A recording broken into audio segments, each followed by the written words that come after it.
Chapter 350. Whoosh! Wu Ming pulled out a moving blackboard and began to explain the power of both sides. In order to distinguish the 7 servants in my group and the 7 servants summoned by the enemy, now use N and O as the distinguishing words. Wu Ming took out a pointer and knocked on the blackboard. New and old, it feels so perfunctory. Someone complained. Then use black and red. Hearing someone complaining, Wu Ming knocked on the blackboard again and changed his mind. Now, let's talk about the situation. Wu Ming coughed and began his speech. According to Stheno, the new 7 servants defeated the black berserker at the beginning, and I defeated the red berserker just now. The berserkers on both sides have already left. Although Hercules had 12 trials in the face of 7 servants, and all of them were not weak, naturally, he could not survive. And the Black Arch? I am familiar with him, so he is an ally. Wu Ming was still thinking about whether to tell them that he was the master of the archer. After all, Wu Ming's hands had been wearing gloves. Gudatsi and others did not find the command seal. After thinking about it, Wu Ming decided not to tell them. In fact, it was just Wu Ming's bad taste, and I know the Black Caster. In the current situation, he will definitely choose to help us. Not counting him, Black Archer, Red Assassin Stheno and Red Archer Euryale, and Black Lancer Anna and Matthew, we already have 6 servants. Wu Ming pointed out the advantages of his side. But the enemy's lineup is not weak. Wu Ming began to point out the weaknesses. First of all, the Black Saber is the famous King Arthur. I don't know the real name of the rider, but the other side has the existence of the undead core. As soon as Wu Ming finished speaking, Olga, Marie and the others looked worried. King Arthur, undead core, both of these were very troublesome. Then there's the red team. We don't know the Red Saber's real name. We only know that he's a wretched man. However, to be able to hold the position of Saber, he's definitely not a simple person, Wu Ming said. Everyone nodded. As for Lancer, I think he's the most difficult to deal with right now. According to Stheno's description, Lancer is very likely to be the great hero of India, Karna, Wu Ming said calmly. Karna? Matthew and Olga Marie were shocked. So that's how it is. No wonder it gave me such a dangerous feeling, Stheno said. If it's the hero who's doing charity, it's indeed very disadvantageous for us, Euryale added. What? Who is Karna? After all, Gudatsi had been an ordinary person before. She didn't know about Hindu mythology, so it was normal that she didn't know about Karna. He's known as the hero who's doing charity. He's a hero in one of the 2 great epics of India, the Mahabharata. He's said to be the son of the sun god Surya, the hero bestowed by the heavens, and the strongest enemy of Arjuna, Olga Marie explained. In the Mahabharata, Karna has a golden armor that's connected to his skin. It was given to him by his father, the sun god Surya, to protect himself. It's basically invulnerable, Wu Ming explained. But his strongest weapon is the god-killing spear that he gave up the golden armor, Matthew said solemnly. God-killing spear? Indra tricked Karna into giving him the golden armor. Out of guilt, he gave Karna the lightning spear that can kill gods. It's undoubtedly a weapon against gods. At full power, no god can defend against it, Wu Ming said nostalgically. Wu Ming had fought Karna before and won. However, there was no doubt that Wu Ming cheated. He was temporarily given the evil noble phantasm by the suppression force. He locked Karna as evil, and took advantage of the opportunity to hurt Karna, who had lost his golden armor. If Wu Ming had fought Karna with Sodlek's saber rank, there was no doubt that Wu Ming would have lost. No matter how much Wu Ming disguised himself as Sodlek, Sodlek was still a human general after all. The mystery was different, and he was crushed by Karna. Wu Ming shook his head to stop thinking about it. Especially the servants with divinity. Once Karna releases his noble phantasm, he'll most likely die. Wu Ming's words hit everyone's heart quite hard. What's more, Karna is a brave warrior. His martial arts have reached the peak. Ordinary servants will soon be defeated if they fight against him. Wu Ming looked at everyone and said earnestly, "At least you guys have no chance of winning." This sentence made Matthew and Anna lower their heads. That's right. One of them was a demi-servant, and the other was an immature child. It was indeed difficult for them to fight against Karna, who could kill gods. However, Stheno and Euryale didn't feel depressed. "You're talking about us, not you, right?" Euryale smiled. Hearing Euryale's words, Matthew and Anna raised their heads and looked at Wuming. This made Wuming feel helpless. "I once met Karna with a different rank, and I was lucky enough to defeat him." This surprised everyone, especially Gadazi. "That's amazing, Mr. Assassin.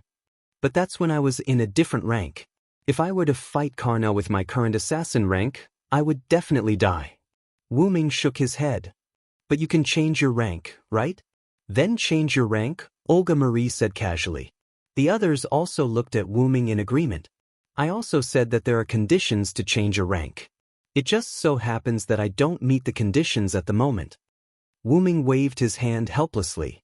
"Then, how can we win this hero over? From the Mahabharata, we can see that he is a righteous man." Olga Marie thought for a moment and said quickly, "Impossible." Wuming directly denied Olga Marie's words. "Why?" Olga Marie slammed the table unconvinced. "I fought with Karna, and in that battle I learned about Karna's character." Wuming poured himself a cup of tea and took a sip. "He is a servant who completely obeys the master's words. He completely wants to turn himself into a weapon, even though the servant is the master's weapon," Wuming said, a little bored. "Then we are definitely going to lose," Gadazi said, a little depressed. "Senpai." Matthew wanted to comfort Gadazi, but he didn't know what to say. After all, the enemy was too strong, and they couldn't win him over. "That's why I brought you here, isn't it?" Wuming smiled. "Huh?" Chapter 351. "Do you mean that your companion here, the servant, can help us deal with Karna?" Olga Marie was indeed one of the 12 monarchs. Although she was still young, her mind worked quickly. "Yes, if she's steady, she can be said to be invincible." Wuming smiled slightly. "Then, assassin, can you tell us her real name?" Gadazi asked curiously. Wait a minute, senpai. It's rude to ask for her real name as soon as we meet," Matthew said nervously. After all, the real name was the secret of every servant. Many times, the weakness of a servant could be known through the real name. "Is it that serious?" Gadazi touched her head. After all, Gadazi didn't understand these rules, so Wuming certainly wouldn't be angry. "Don't worry, just knowing her real name won't affect her." Wuming smiled. "The ancient king, the hero king, Gilgamesh. That's her name." After Wuming said this, Olga Marie, Matthew, Stheno, and the others gasped. "The hero king, Gilgamesh?" Gadazi asked in confusion. "The ancient king who collected almost all the treasures in the world and cut off the connection between gods and humans. That's already the highest level of heroic spirit," Olga Marie said. "I didn't expect that person to be attracted by the Holy Grail War." "How ironic," Stheno said. Wuming knew what Stheno was talking about. The ancient king, who had almost all the treasures in the world and supreme power, was reduced to a servant and participated in the dirty magician ceremony. The Holy Grail War was a dirty ceremony, a war that was triggered by the selfishness of magicians using the weapons called servants. War was dirty. Whether it was in the name of righteousness or something else, the essence of war would never change. This was also why Joan of Arc felt that her hands were dirty. Even if the French army was the righteous side in the war between England and France, and even if Joan of Arc had been holding the holy flag on the battlefield and did not kill anyone, she still participated in the war. Because of her filth, she did not refuse the trial, did not argue for herself, and did not feel that it was unfair. She calmly accepted the burning at the stake. Wuming shook his head and stopped thinking about Joan of Arc. In short, the hero king, Gilgamesh, is definitely on our side. The direction is good. After Wuming finished speaking, everyone's heart sank. Although they hadn't seen that king, they were sure that he was very reliable. "For now, let's stay here for one night. Let's not talk about Olga Marie. Tachika must be very tired." Gadazi smiled embarrassedly when he heard himself being mentioned. "I'm a little tired, senpai. Take good care of your body," Matthew said with concern. "Ha, I know, Matthew." Gadazi responded to Matthew and smiled happily. However, Wu Ming always felt that she was full of emotions. "Wait a minute, why exclude me? I'm also very tired." Olga Marie said rather angrily. "Well, you're my master. How can you be tired so quickly? Be strong." Wu Ming teased Olga Marie. "Damn it. Assassin, you bastard." Olga Marie felt that her brain must be abnormal to sign a contract with this guy in front of her. "Ha," Wu Ming laughed and disappeared in spirit form. "I'll go out and investigate the situation first. As for food, there are ingredients in the kitchen refrigerator. You can make it yourself. You can also familiarize yourself with this house and choose a room for yourself." Well, that's it. After that, Wu Ming's aura completely disappeared.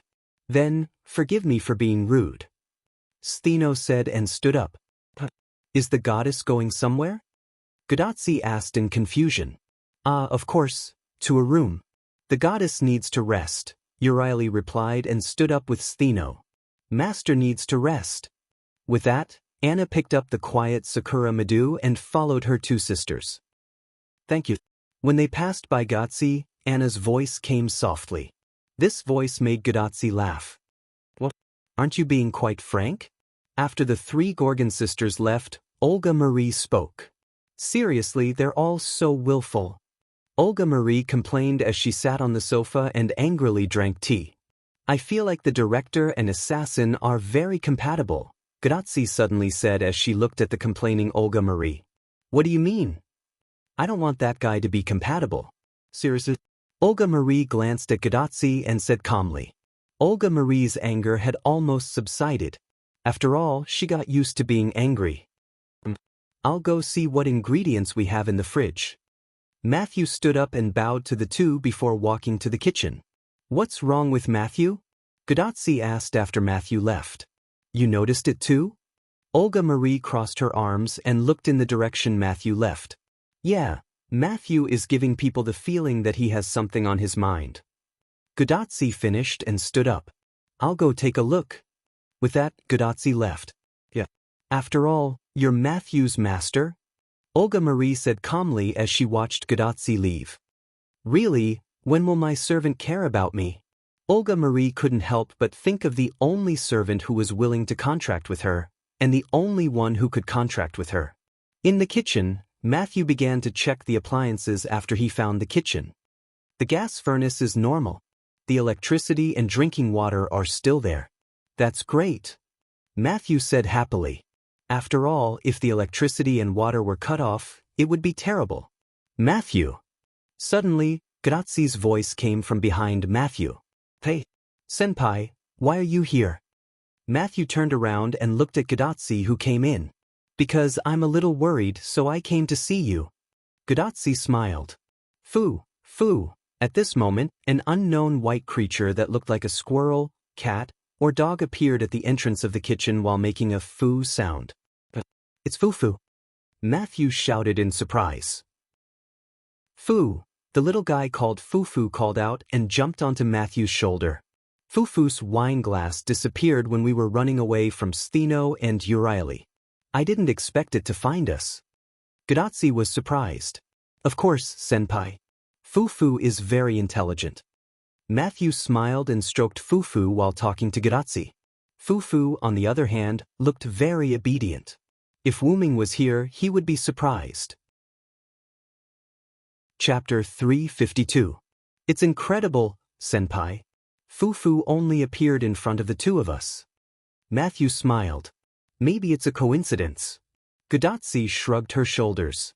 He didn't think about foes matter anymore, and Gadazi told him the purpose of his visit. "By the way, Matthew, what are you worried about?" Gadazi's words made Matthew fall into silence. "Actually, senpai, I can't release my noble phantasm, and I don't know the real name of the servant that I possess." Matthew said softly. "Is it important that you can't release your noble phantasm and don't know the real name?" "Matthew is Matthew, and that won't change." Gadazi instantly held Matthew's hand. Gadazi, who followed Wu Ming, Olga, Marie, and the others, already knew the importance of noble phantasm. However, Grazzi didn't think that Matthew was embarrassed because he couldn't release his noble phantasm. However, Matthew still looked very uncomfortable. I know, with Assassin Senpai, your safety won't be threatened. Matthew said little by little. That's not it. Grazzi instantly interrupted. Matthew looked at Grazzi with a stunned expression on his face.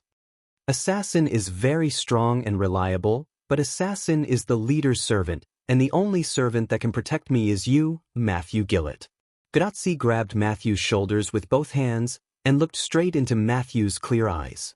Fufu, who was originally on Matthew's shoulder, had already jumped away. Senpai. Matthew looked at Grazzi with a somewhat helpless expression, and then he was touched. Since we can't release the relic, we'll ask for Assassin's help when he comes back.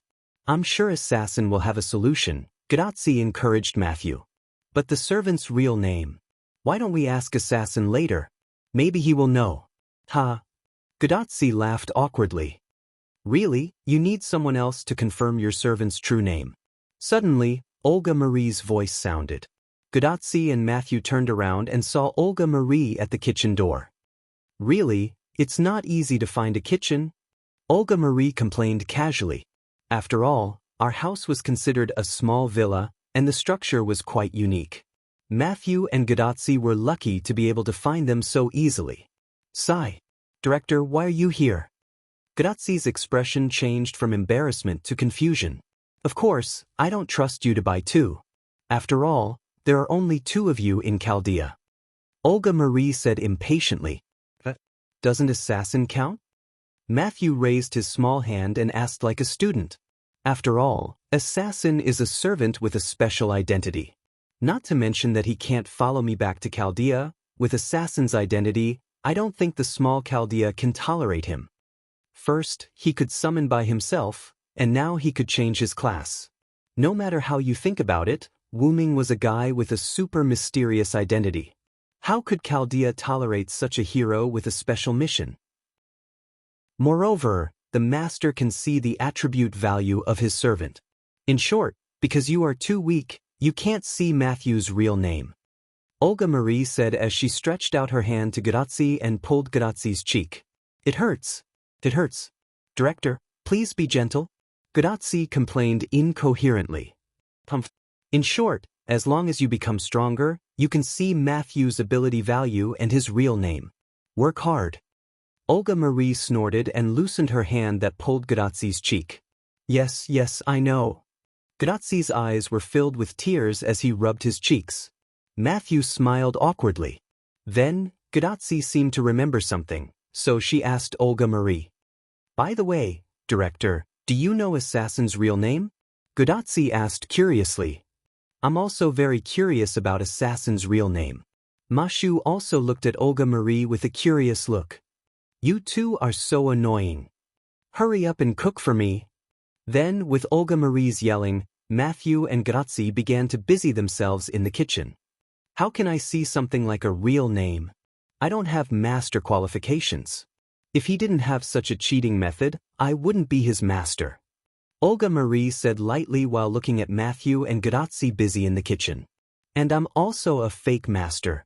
After Matthew and Grazzi made some simple dishes, Wu Ming came back.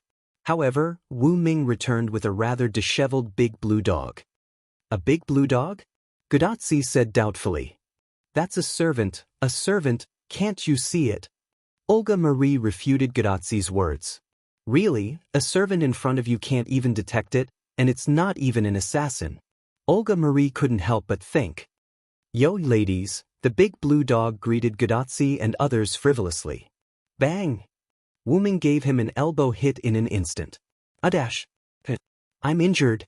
Listening to his complaints, Wu Ming glanced at him with disgust. You almost left, so behave yourself, Cuculin. That's right, the big blue dog was Cuculin who caught Fergus's noble phantasm neon sword. After Wu Ming finished, he threw Cuculin on the sofa. But I have to say hello when I see the ladies. Cuculin was a little hurt, but he still looked frivolous. Cuculin?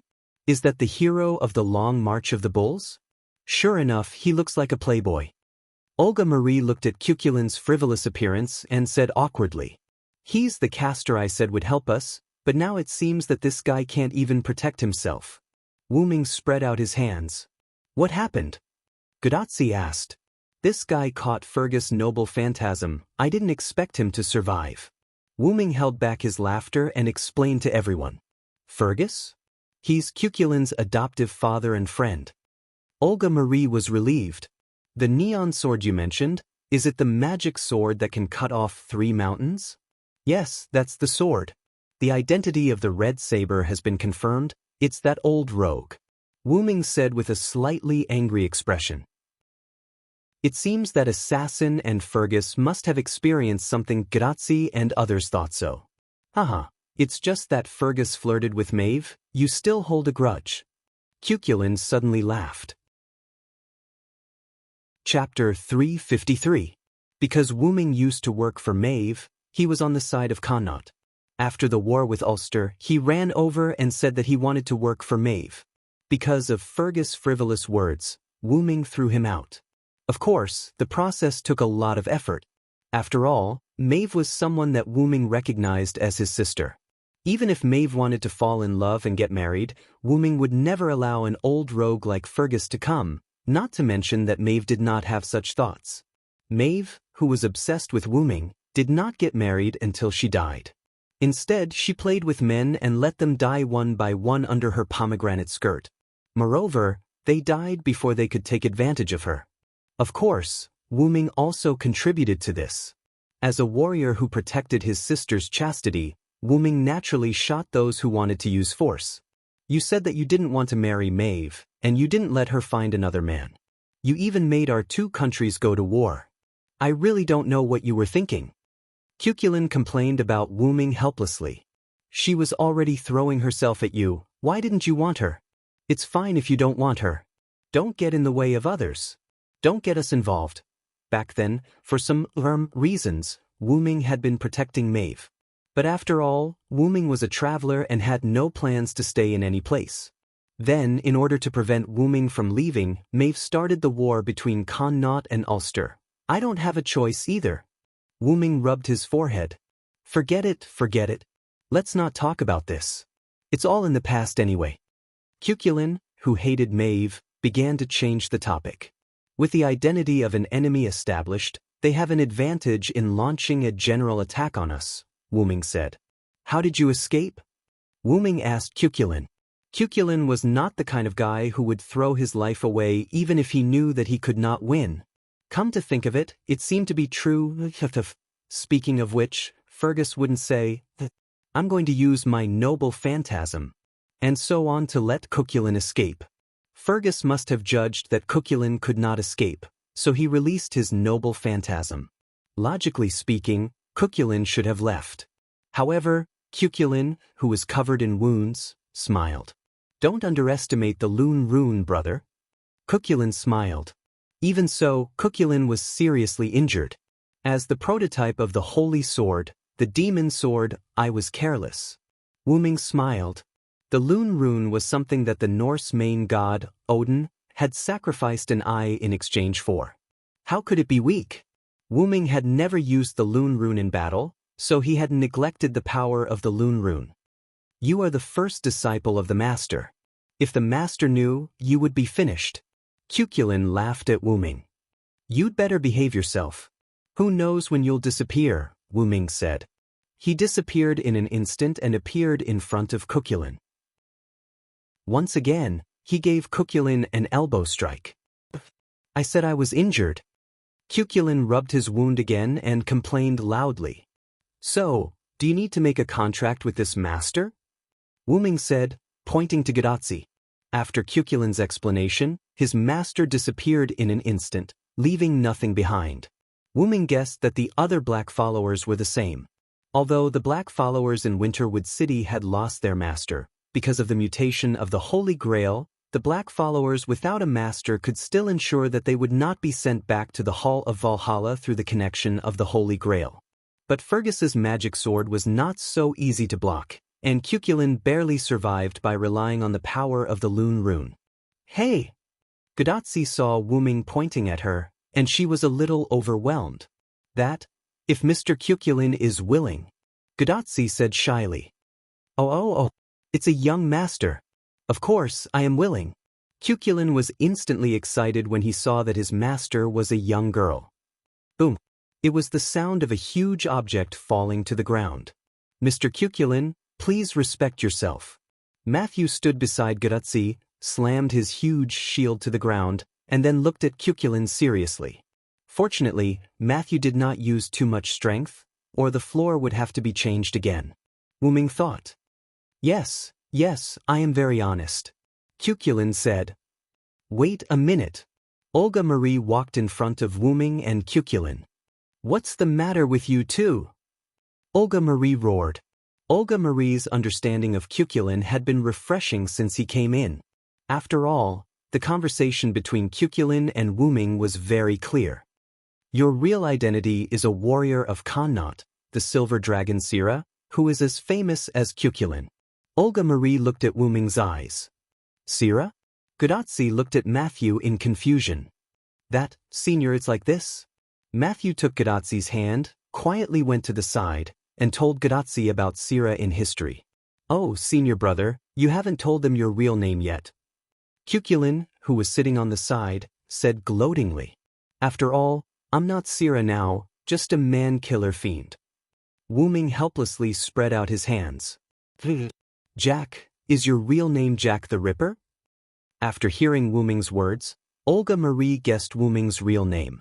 Fog, London, black clothes and hat, being able to call himself Jack, a pair of female noble phantoms, Olga Marie judged our real name from all this information. Man-killer fiend? Are you kidding me? How could you be a man-killer fiend? Cuculin frowned and asked in confusion. Wuming's senior brother, a great hero, turned into a man-killer fiend, which really damaged his image. Well, this is for the vengeful spirits of those children. I replaced them and became Jack the Ripper. Wuming smiled indifferently. Replaced the vengeful spirits, became Jack the Ripper. Olga Marie carefully thought about Wuming's words, savoring the meaning. However, Cuculin didn't understand at once.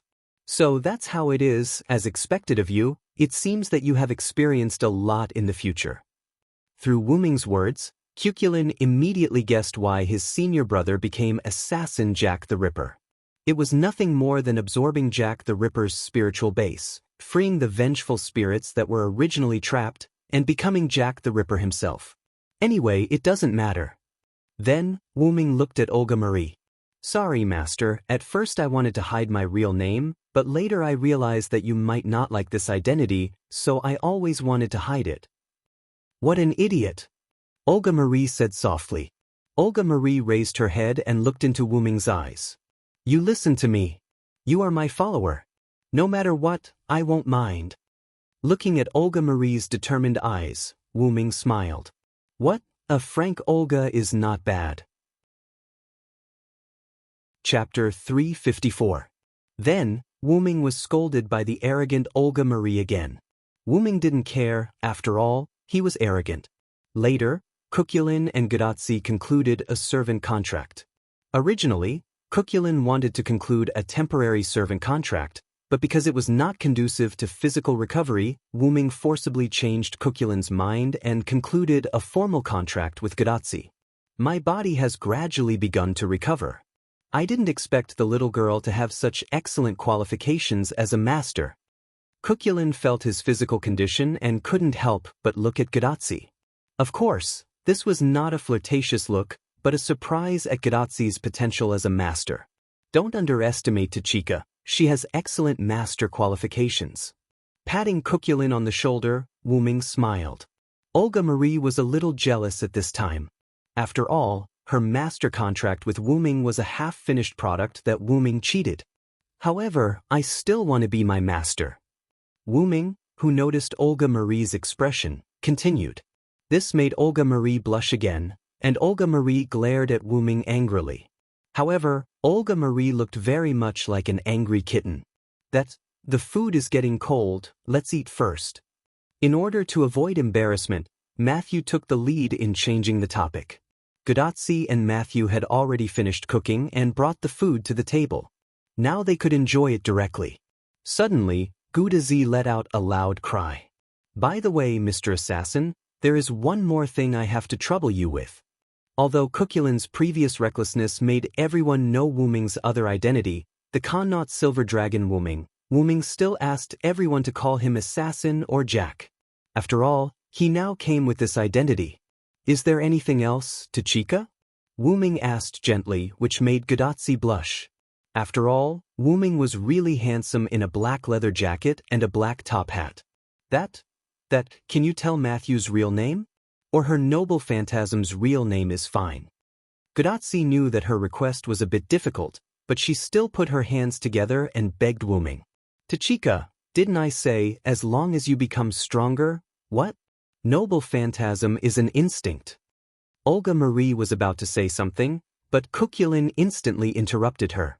Marie suppressed her anger, she looked at Cuculin's eyes, and didn't say anything. Instinct? Mashu pondered over Cuculin's words. Ah yes, it's instinct. Cuculin spread out his hands. Servant and noble phantasm, these two exist together and are not separated from each other. If you haven't been able to release your noble phantasm, it's probably because your instinct hasn't been activated. With that, Cuculin looked at Gudatsi, revealing a dangerous look, and at the same time, emitting a murderous aura. Gudatsi was a little puzzled, but Matthew and Olga Marie instantly understood what Cuculin meant. Mashu quickly raised her shield and stood in front of Gudazi, while Olga Marie looked at Cuculin with a scrutinizing look. Tachika is now your master, don't think about doing anything dangerous. After all, even if Cuculin was someone Wuming knew, there was no guarantee that he wouldn't do something to hurt them. After all, Olga Marie was a magician, so it was normal for her to have such thoughts. Okay, Cuculin, don't tease them anymore, Wuming said. Well, I'm just livening up the atmosphere. Cuculin smiled and waved his hand, dispelling the murderous aura. Then, I'll leave the noble phantasm and the real name to you. I'm going to rest, brother. After saying goodbye to Wuming, Cuculin's spiritual form disappeared. Wuming shook his head helplessly at Cuculin's character. Don't mind him, he's just like that, Wuming said to Gudatsi and the others. Immediately, Matthew also put down his shield and retreated to Gudatsi's side. So, can you let Matthew use his noble phantasm? Olga Marie asked, sitting on the sofa with her arms crossed in front of her chest and her legs crossed. Let's not talk about this in a hurry. Let me ask you, Matthew, did the servant who lent you his power tell you his real name? Wuming looked at Matthew. No. Matthew was stunned, then shook his head. Really, what was the servant who gave you power thinking? He didn't even tell you his real name and noble phantasm. It's really a headache. Olga Marie covered her head. Generally speaking, a servant's noble phantasm was related to their own life experience. Matthew didn't know the real name of the noble phantasm, so it was normal that he didn't know what the servant was. Wuming smiled, then Wuming continued to ask. So, when you saw Berserker, Lancelot, did you have any reaction? Although Matthew didn't understand Wuming's intention, he still thought about it. When I saw him, I didn't feel anything, but when I knew he was Lancelot, the Knight of the Lake, I was a little angry.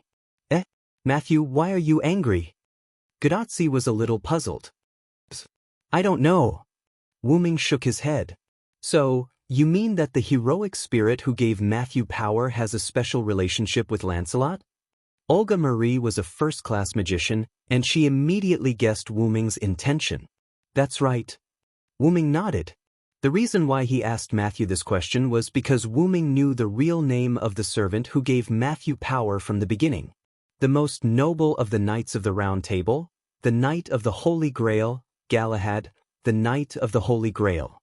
That was the real name of the servant who gave Matthew power. For a long time, Matthew had addressed Wuming and Gudatsi as seniors, but he didn't use the term senior to address others. He addressed Gudatsi as a senior because the two of them formed a bond in Chaldea, and others addressed Wuming as senior by Matthew, meaning that Wuming was senior Wuming. But in fact, Galahad was the only one who addressed Wuming as senior back in Camelot. Because Lancelot admired Wuming the most, he told his son Galahad to be particularly polite to Wuming, but Wuming didn't like the word Lord, so Galahad addressed Wu Ming as Senior. Although that was one of the reasons, Wu Ming recognized that the power Matthew used was Galahad's because of the shield. The shield was basically the same as the shield that Artoria held during the Round Table Conference, but the details and size were different. Even Bedivere couldn't bear the burden of the Round Table, only Galahad could. The purest and noblest knight of the Holy Grail, Galahad, only he could bear the burden of the Round Table. The servant who gave you the power to survive from the brink of death and gave you the power to protect Tachika is named Galahad. Chapter 355. Galahad. Matthew put one hand on his chest and whispered the name softly. Thank you, Assassin Senpai. Matthew bowed to Wu Ming happily to express his gratitude. You don't have to thank me, Matthew. Even without me, you would have known Galahad's real name sooner or later. Wu Ming smiled and shook his head. Then, Wu Ming gave Matthew a dodgy. And don't be happy too early. Although I know Galahad's real name, I don't know the real name of his noble phantasm. Gadotsi was puzzled.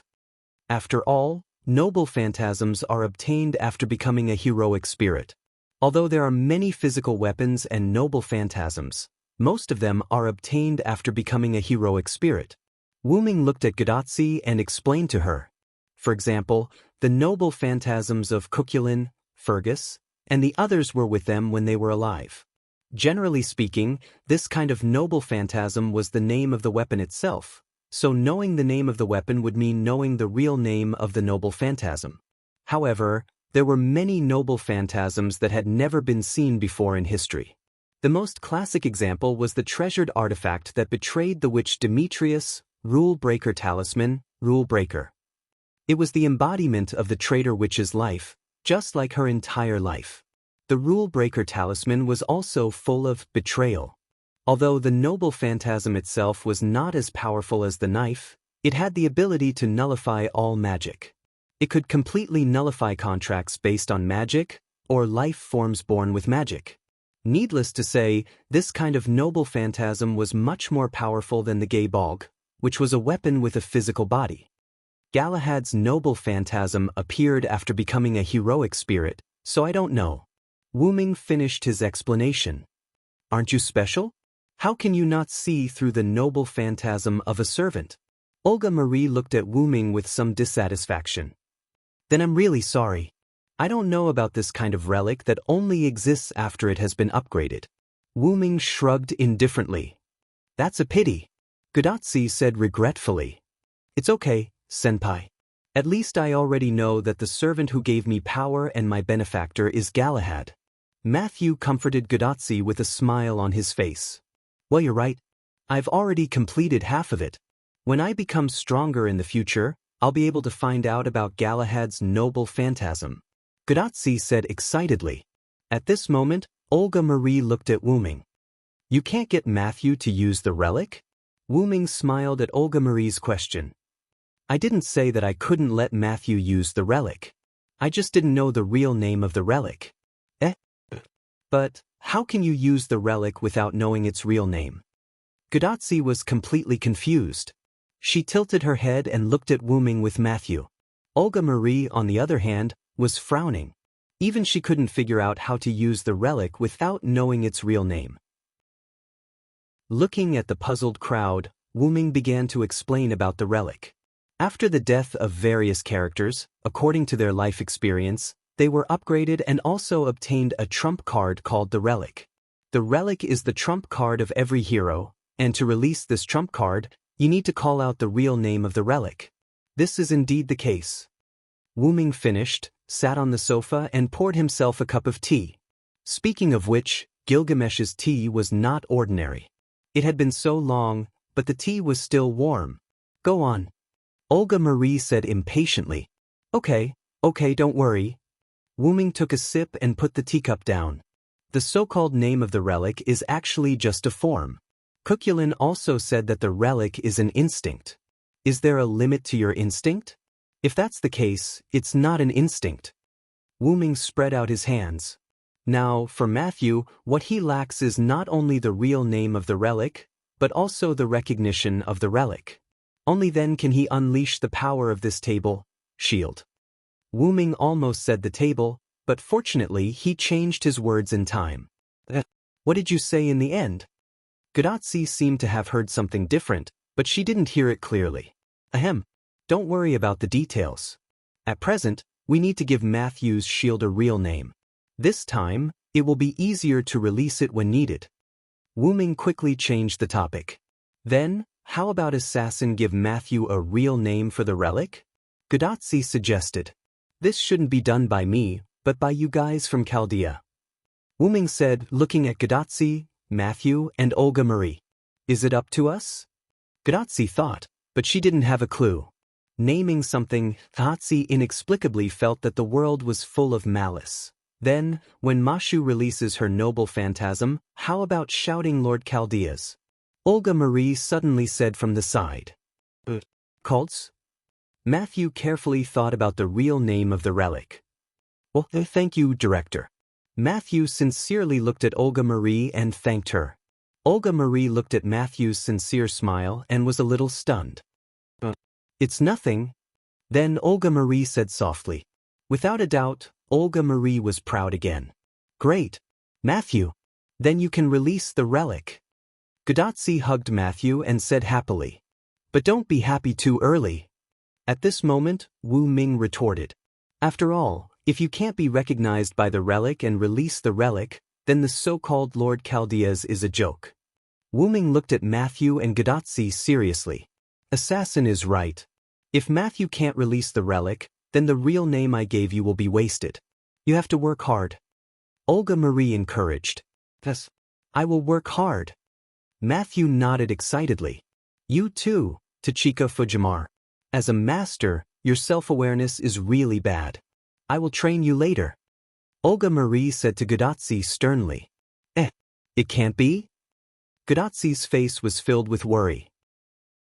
For this girl who was just an ordinary person not long ago, special training was like running a few kilometers in military training. Don't talk nonsense. Hurry up and eat.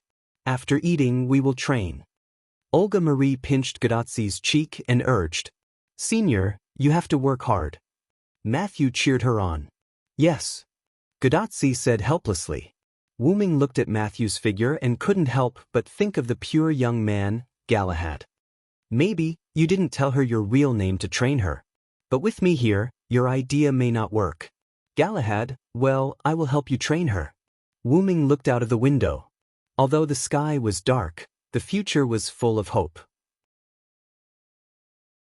Chapter 356. After dinner, Gadotsi was dragged by Olga Marie for special training. It was called special training, but in fact, it was Olga Marie telling Gadotsi about magicians, servants, and masters. After all, even if Gadotsi stepped into the world of magicians, she was still a girl. Becoming a master meant that he might die, and Olga Marie's task was to make Gadotsi recognize all of this. She didn't want him to disappoint Mashu and be a qualified master. While Olga Marie was doing special training for Gadotsi, Wu Ming was also doing special training for Matthew. In the yard, Wu Ming and Matthew were fighting against each other. Mashu put her shield on the side of her body and was ready to fight. Wu Ming, on the other hand, wielded a silver-white longsword. That's right, it was the meteor silver. It was reasonable to say that Wu Ming's assassin class wouldn't have weapons of other classes, but Wu Ming cheated by bringing his noble phantoms, Dragonist, with him. Although this class couldn't release the meteor silver, it could still be used for hand-to-hand combat. As a shielder, you must have a defense that can resist all attacks. That shield is already very strong, so you have to start with the person holding it, Wu Ming said carefully. Matthew listened carefully to Wu Ming's words, nodding his little head from time to time. Next, I will attack your shield. You only have one goal, and that is to hold on under my attack. Wu Ming held the meteor silver and put it in front of him and said, Next, I will attack your shield. You only have one goal, and that is to hold on under my attack. Are you ready, Matthew? Wu Ming said sternly to Matthew. Senpai, I am ready. After saying that, Mashu placed her shield in front of her and looked at Wu Ming from the corner of her eyes. Let's go. After that, Wu Ming rushed toward Matthew. the holy sword and the holy shield collided, making a very harsh sound. Matthew blocked the attack and made a muffled sound. "You can't do it, Matthew. You have to know that my strength is only C-class. You have to adapt to this impact, or your master will die," Wuming criticized Matthew. "Yes, senpai." Matthew responded loudly. "Again." After that, Wuming hit Matthew's shield again. Clank, clank, clank. Silent continued to attack Mashu's shield, and there was a burst of harsh sound. Matthew struggled to support himself and took Wuming's blow after blow, making muffled sounds again and again. Matthew's legs couldn't stop shaking, and his hands couldn't stop shaking, but Matthew didn't let the shield leave his hands. Drops of sweat slid down Matthew's cheeks and fell to the ground, but Matthew was still holding on.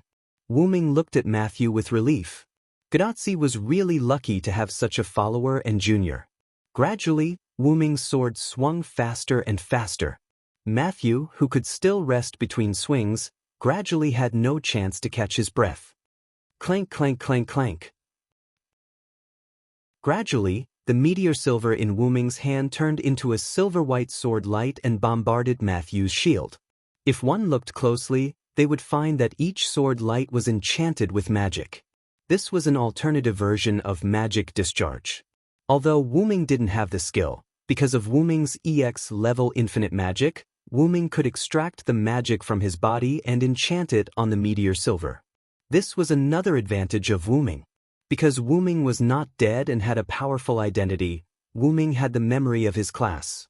For example, Cuculin, as a caster, should only have knowledge about the Lune rune and not the spear art.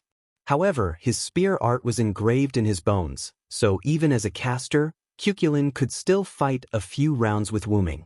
Moreover, for example, Stheno and Euryale, the two of them didn't have corresponding classes at all. Because of the performance of their class, the two of them were given the ability of that class. For example, Wuming was now an assassin, so Jack the Ripper couldn't use magic. Therefore, Wuming couldn't use the magic in his mind. He could only inject magic into the runestone to detonate it. Similarly, Wuming couldn't use the Meteor Silver Noble Phantasm because Jack the Ripper didn't have any records of using the Meteor Silver Noble Phantasm. This was also the disadvantage of being a servant. It would fix the development direction of a certain class. Once a servant was summoned in a certain class, the most convenient weapon to use would be the weapon of that class. For example, if Euryale was an archer, she would have an extra bow in her hand and would have knowledge about bows and arrows. At this moment, Matthew was enduring the high-density slashes that were infused with magic. However, although Matthew looked like he couldn't hold on any longer, Matthew was still able to hold on. Matthew! Gadazi, who had arrived at some point, looked at Matthew, who was struggling and couldn't bear to look at him. She then turned her head away. "Don't turn your head away." Olga Marie stood beside Gadazi and stared at Wuming and Matthew in the courtyard. She said to Gadazi, "Did you forget what I told you? Watch them carefully." After Olga Marie finished speaking, Gadazi seemed to have made up her mind. She clenched her fist and looked at Matthew, who was struggling to hold on. Wuming, of course, noticed Gadazi and Olga Marie's arrival. Therefore, Wuming gave Matthew another dose of medicine. "What's wrong, Matthew? Can't you do it? Your master is watching you." Hearing Wuming's words, Matthew turned his head and looked to the side. Sure enough, Gadazi was looking at Matthew intently. Matthew read something from Gadazi's eyes. "Hold on, Matthew. I believe in you." Matthew read the sincere encouragement in Gadazi's eyes. "If I were an enemy, then I would completely defeat you and kill your master." This sentence was the last straw that broke the camel's back. Matthew's eyes suddenly shrank, as if he thought of the scene that Wuming said, he was defeated, and Gadazi was cruelly killed.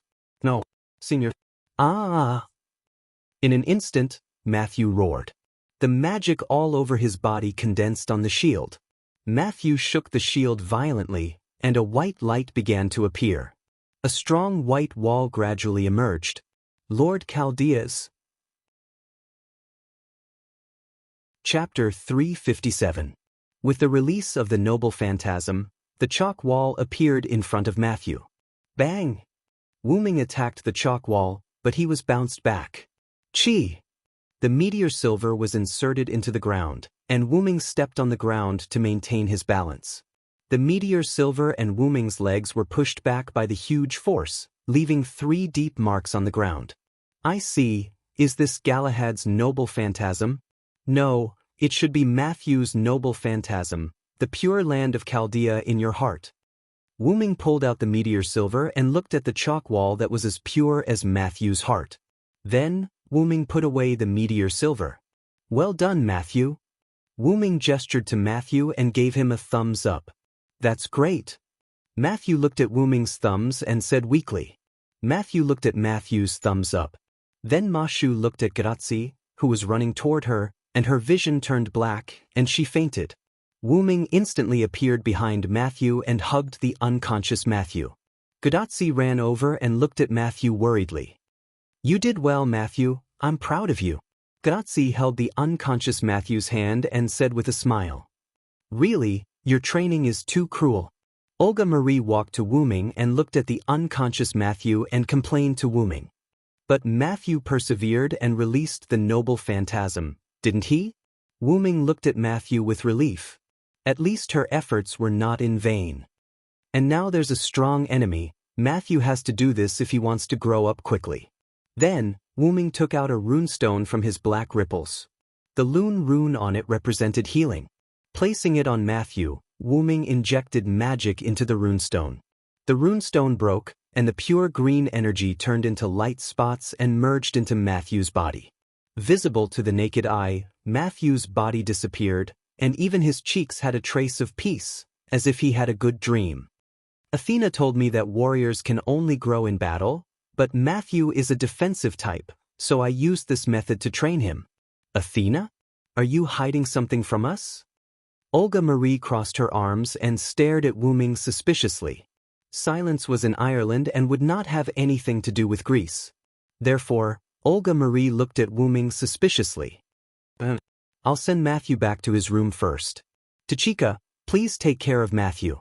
Wuming quickly changed the topic, and then carried Matthew in his arms. As for the shield, it was naturally carried by its master. Grazzi nodded and picked up the shield. Why is it so heavy? I thought it was light. Grazzi's face was red as she carried the shield.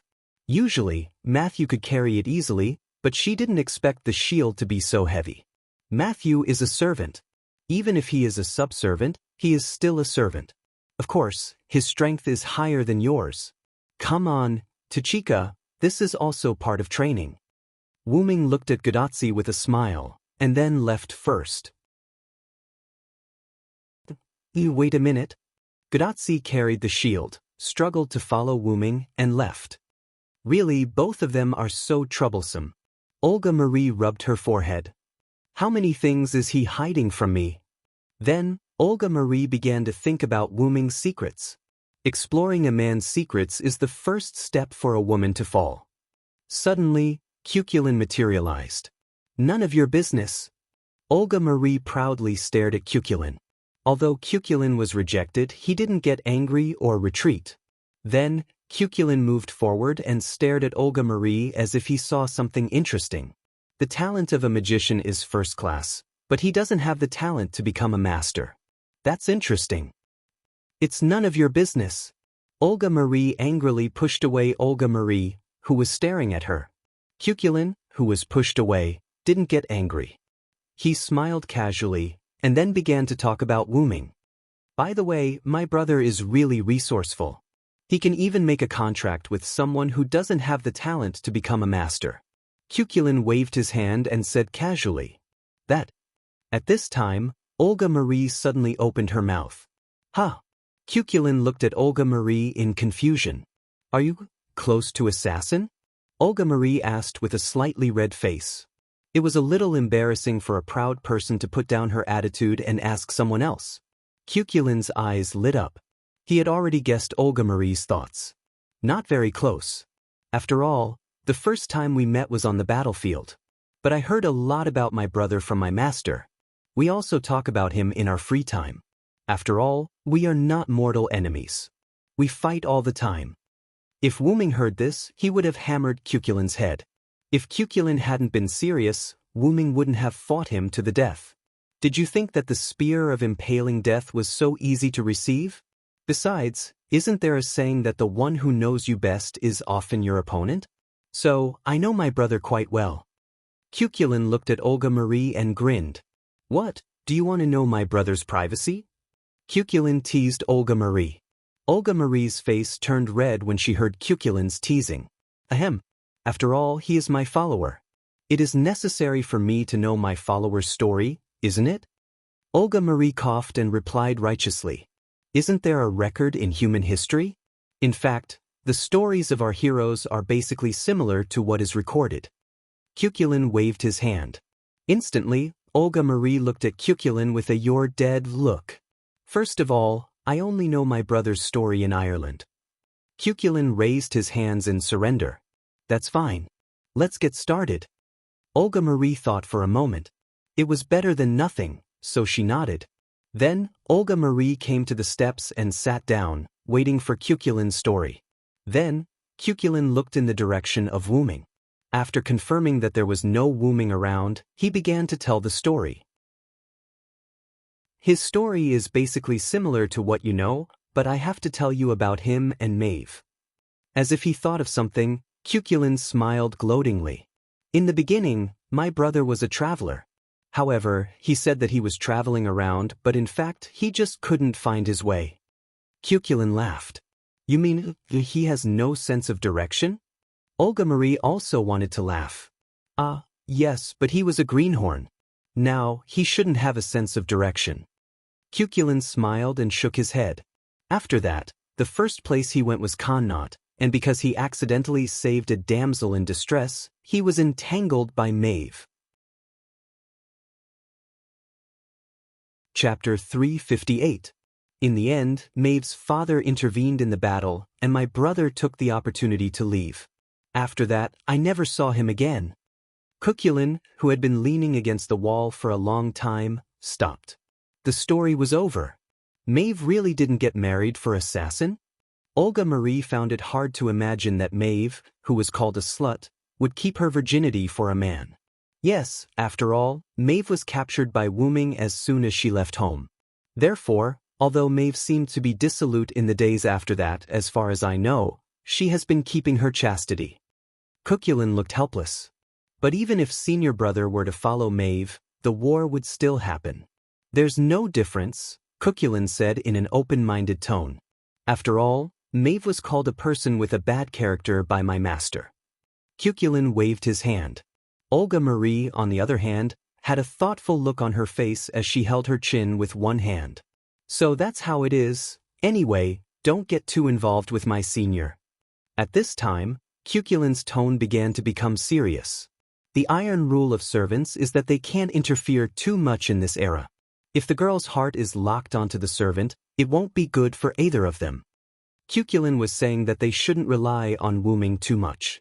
Once the Holy Grail War is over, Wu Ming will leave here, and whether he can be summoned again is still a question. If it's just a one-sided love, it's okay, but if both of them have a deep sense of dependence on each other, it's really bad for both of them. It's like a common love between a god and a mortal, and in the end, it won't end well. Because not to mention the lifespan of the two, they're not on the same level.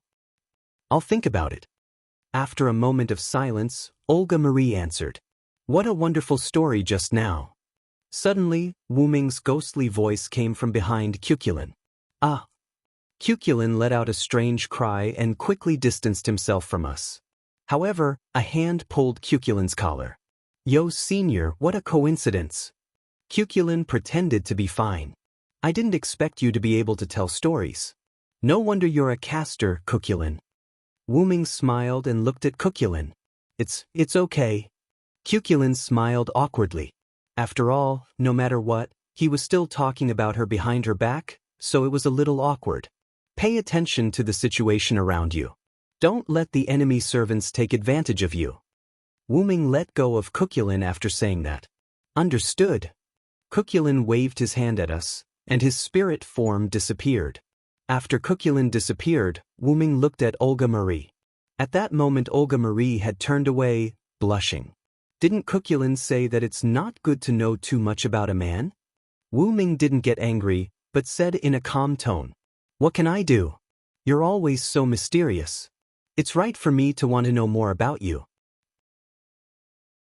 Olga Marie replied, not to be outdone, but her voice was a little weak. Olga Marie still didn't turn around, but from the way Olga Marie's ears turned red, her face must be as red as a monkey's but at that moment. "However, the fate that we have formed together will not be broken," Wu Ming said inexplicably. Olga Marie looked at Wu Ming in confusion. Wu Ming smiled and continued, "My mission is to save this world, and your mission is to solve this singularity, isn't it? Since our goals are the same, then we are companions. Companions will definitely be able to understand each other in the future, so there's no need to rush." Companions? Olga Marie carefully thought about Wu Ming's words. "But you will leave after this, won't you? How can we understand each other then?" Olga Marie looked at Wu Ming. Yes, it wasn't that Wu Ming didn't have a chance, it was that Olga Marie didn't have a chance. Olga Marie's words reminded Wu Ming of the fact that Olga Marie herself was a ghost. As if he had decided on something, Wu Ming walked behind Olga Marie, turned his back, and sat down next to Olga Marie. Olga Marie felt the warmth on Wu Ming's back and screamed, "What do you care?" Wu Ming smiled without turning his head. "Oh no, I was just startled," said Olga Marie indifferently. Wu Ming shook his head helplessly. The once reliable director was now like a little girl. "In that case, let's get to know each other first, my master," Wu Ming suggested in a light tone. Olga Marie was silent. Wu Ming didn't say anything either, just quietly waiting for Olga Marie to speak. "You know, because of my identity, I've never had any friends since I was a child, and my only teacher died in an accident." Olga Marie spoke. Although it's not a good time to complain, we still think that Olga Marie didn't have any friends because she was arrogant. "After that, I threw everything I had into magic. Fortunately, my talent was there, and I became a first-class magician, and the next head of the Animus family." Olga Marie leaned on Wu Ming's back and continued. 3 years ago, my father, one of the 12 monarchs of the clock tower, the monarch of the astrology department, died. Olga Marie was a little sad. I became the new monarch of the astrology department, and then, in order to inherit my father's will, I became the new director of Chaldea. But, you know, the world of magicians is cruel. Olga Marie's eyes were a little dim. The other magician families began to target me, the young monarch, and the people in the family began to gradually disapprove of me, and in Chaldea, I was very busy because of all kinds of things. Olga Marie painfully held her head, her body was a little stiff. Then, I met Leviticus. At this point, Wu Ming could feel that Olga Marie's stiff body relaxed. Whether it was the family's disdain, the other family's suppression, or the various troubles in Chaldea, as long as Lev was there, he could help me solve them. Olga Marie thought of the dead, Lev, and felt a little sad. When I knew Lev was dead, I felt like the whole world was collapsing. Saying this, Wu Ming felt Olga Marie's abnormality, her body and heart were constantly shaking, like the straw on a camel's back. "But, you are still the director of Chaldea, the monarch of the astrology department, Olga Marie Asmerit Animus."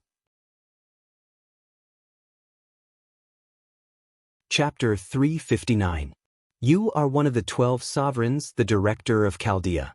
Although Lev is no longer here, you still have Tachika and Matthew, and they all care about you. Although Roman seems to be quite frivolous, I believe that he is still reliable. Wu Ming said without looking back.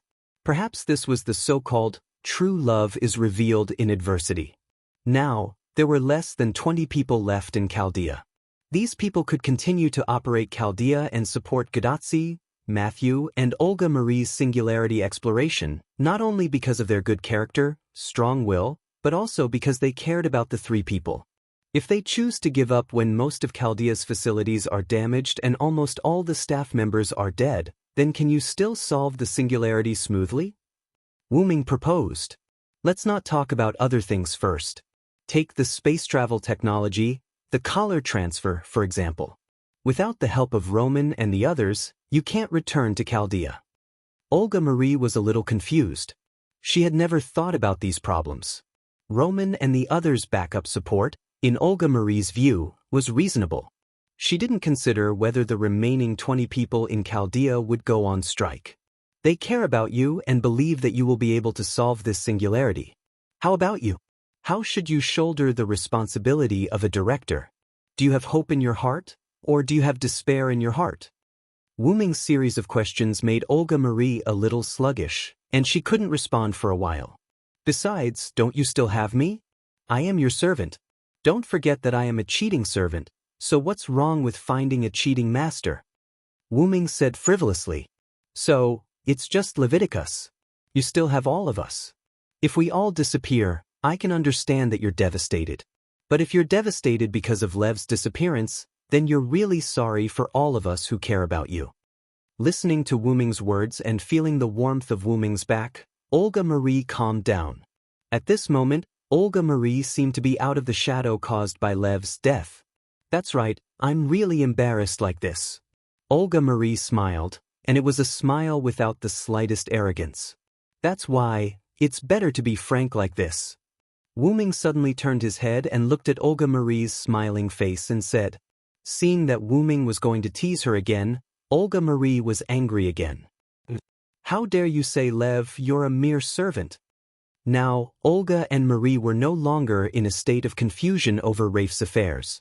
Mama, don't pay attention to the details. Wu Ming smiled and stood up. Since there's nothing else, I'll leave first. I still have to find Gilgamesh. After all, she's not a good child who would go home on her own. Wu Ming said as he prepared to leave. Wait a minute. I have already told you about me, what about you? Olga Marie seriously stared at Wu Ming, as if to say, don't even think about running away. What do you mean by telling you about yourself? In the end, I'm the one who comforted you, you arrogant master. Wu Ming teased Olga Marie, making Olga Marie furious again. Assassin? Anyway, we still have a long way to go. I'll leave it to you to slowly discover my things. That's it, see you later. Wu Ming smiled at Olga Marie. After saying that, Wu Ming's spirit body disappeared. Still have a long way to go. That's right. Olga Marie smiled and happily returned to the house. However, she didn't know that she was already dead. However, Wu Ming won't let this fact come true. The cheating servant has already thought of a way to let her cheating master live. The next morning, everyone in the villa was basically in a state of deep sleep.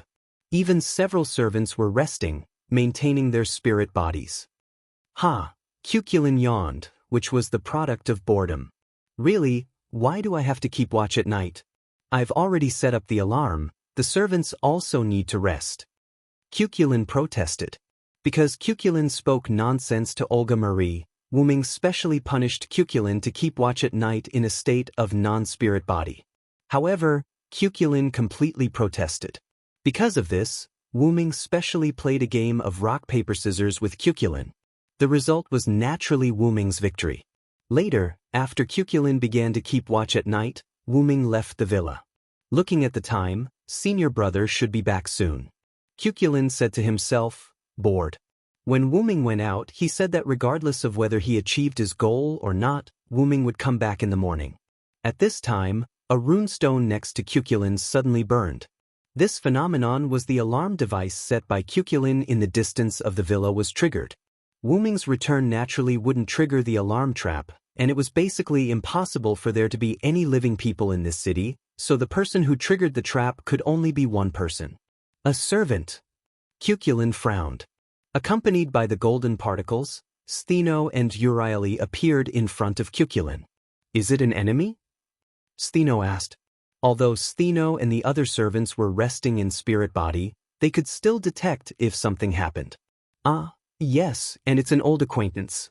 Through the runestone set up by Cuculin over there, Cuculin saw the enemy's face. Where's Lancer? Is she still asleep? Cuculin livened up the atmosphere and teased. Sister is accompanying her master. After all, her master is still a cute child. Euryale smiled and licked her lips. It felt like she was going to eat Sakura Midu. Let's not talk about that for now. He's heading this way. His target is indeed here. Cuchulain looked at the burning marks on the runestone and judged the enemy's movements. So, are you ready? I can't provide combat power. Thino said. Of course. You just need to be responsible for waking up the masters now. Cuchulain said confidently. Stheno and Euryale looked at each other, then nodded and disappeared in spirit body again. Then, let me see if you can defend against my attack, Fergus. Chapter 360. Not far from Wuming's villa, on the edge of a collapsed house, there was a half-naked man carrying a huge spiral sword. Really, such an intact house, isn't it obvious that I'm here? Fergus shook his head with some boredom. Basically, in the current Winterwood city, there were no intact houses. If they didn't turn into ruins, they would be burning. The better ones were only able to maintain the basic structure of the house, with only a small part of it collapsing. The small shop that Wu Ming and Algamai found was like that. The small shop was located in a remote corner, and the fire basically didn't reach it. But these houses in Winterwood City had one thing in common, that was, they were all dilapidated. And Wu Ming's small villa, because of Gilgamesh's protection, the villa was beautiful and intact. The house looked like a high-rise bungalow, incomparably obvious. Maybe it's the residence of a servant. Let's go and take a look. Fergus said as he walked toward the villa. After taking a few steps, Fergus clearly felt traces of magic around him. Boom! Fergus raised his sword and blasted it toward a house that had been turned into ruins somewhere around him. The ruins were blown away in an instant, and it was completely destroyed. At the same time, the traces of magic also disappeared. Detection? Could it be Cuchulain? Fergus thought. Although it was impossible for Cuchulain to survive his noble phantasm, there were exceptions to everything. As Cuchulain's adoptive father and friend, Fergus naturally wouldn't underestimate Cuchulain. Cuchulain did have the ability to survive this magic sword. This is my negligence. If it's Cuchulain, he can indeed survive. Fergus showed a man's smile. Since that's the case, then let's fight again. Fergus sped up as he spoke. However, Fergus didn't notice that the rune of Rune had already started to burn on the path he had to pass through. Cuchulain, who was far away in the villa's courtyard, closed his eyes and felt the arrival of Fergus, then smiled. I'm a caster, Fergus. After that, Cuchulain moved his finger. Boom! Around Fergus' position, intense flames erupted and rushed into the sky. The sound of the explosion resounded through the clouds. What? Is the enemy's servant attacking us? Grazzi's bracelet shouted in panic as he rushed over. Calm down, Doctor. The enemy is not coming, Matthew said calmly. Is that so? It's never wrong to be a little more careful. Roman laughed awkwardly as he tried to salvage the situation. However, this only made things even more awkward. BZZT BZZT BZZT. Then, Roman's image appeared beside Grazzi. Is this Cuchulain, the son of Light of Ireland? Roman asked as he looked at Cuchulain, whose eyes were closed. Regarding the current situation as well as various information, Mashu had already reported to Chaldea, so Roman also knew about Cuchulain. What's with the sound of a soft-footed shrimp? Cuchulain opened his eyes and looked at Roman. Soft-footed prawn. Roman turned around in disappointment, looking like he couldn't take it anymore. Pull yourself together, Roman. Romeo. Olga Marie scolded Roman. Doctor, you have to be strong. Grazzi comforted Roman somewhat weakly. Then, Grazzi looked at the explosion in the distance that had almost stopped. Is that your noble phantasm, Cuchulain? It's really spectacular. Matthew thought for a moment and denied Grazzi's words. It shouldn't be, Senpai. For a noble phantasm, its power is a bit too weak. Although Matthew's noble phantasm was also very weak, in Matthew's opinion, the noble phantasm of the Son of Light of Ireland should not be like his own. Matthew is right. This is just a magic explosion caused by me using the magic workshop to connect to the ley lines. It's not a noble phantasm. Cuchulain nodded and confirmed Matthew's conclusion. When Cuchulain came to the villa, Wuming asked Cuchulain to build a magic workshop around the area. Once a magician built a magic workshop, he was no longer a candidate for the weakest servant, but a candidate for the strongest servant. So, that means, at this time, Roman had recovered. He turned around and looked at everyone seriously. The enemy hasn't left yet, Olga Marie said calmly, crossing her arms over her chest. That's right, the enemy servant did not leave. With that, Cuchulain closed his eyes again and slammed his staff on the ground. The enemy is the warrior of the Red Branch Knights, Fergus MacRoy. Be prepared for the enemy's attack. Fergus MacRoy, the magic sword user? It's really a headache. Olga Marie frowned. Now that assassin has not come back, and the two goddesses can't fight. At present, we only have caster Cuchulain, lancer Anna, and shielder Matthew. The enemy is Fergus, the magic sword user, which is very unfavorable for us. Listening to Olga Marie's analysis, Matthew, Grazzi, and Roman on the screen all looked at Olga Marie strangely. Feels like, leader, the enemy is different from before. Grazzi said slowly. It seems to be more confident and more majestic. Matthew also nodded, indicating that he agreed with Grazzi's statement. Hey, leader, what happened to you? Roman asked directly. No. You will be the temporary administrator of Chaldea for me. Don't ask so much.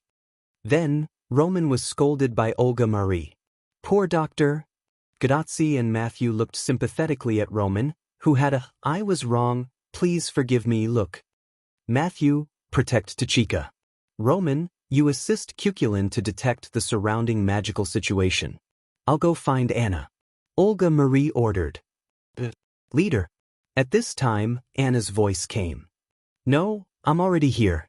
A soft and delicate voice came from behind everyone. Anna was wearing a large hooded cloak and holding a scythe. Miss Anna, where is Miss Sakuramidu? Matthew asked with concern. I asked my sisters to take care of her. Anna answered concisely. That's right, they can only take care of the little girl since they can't fight. Olga Marie nodded. After all, the two of them were the enemy's servants. If they were suddenly controlled by the command curse, it would be troublesome. Therefore, the restraint of the heavenly lock was still necessary. Detected a high-density magical reaction in front of us. Speculated to be a noble artifact. Roman's voice suddenly came. What? Everyone didn't expect the opponent to use a noble artifact as soon as he came, and the opponent's movement speed was too fast. Ha! Take this move of mine. Cuchulain. Caladbolg.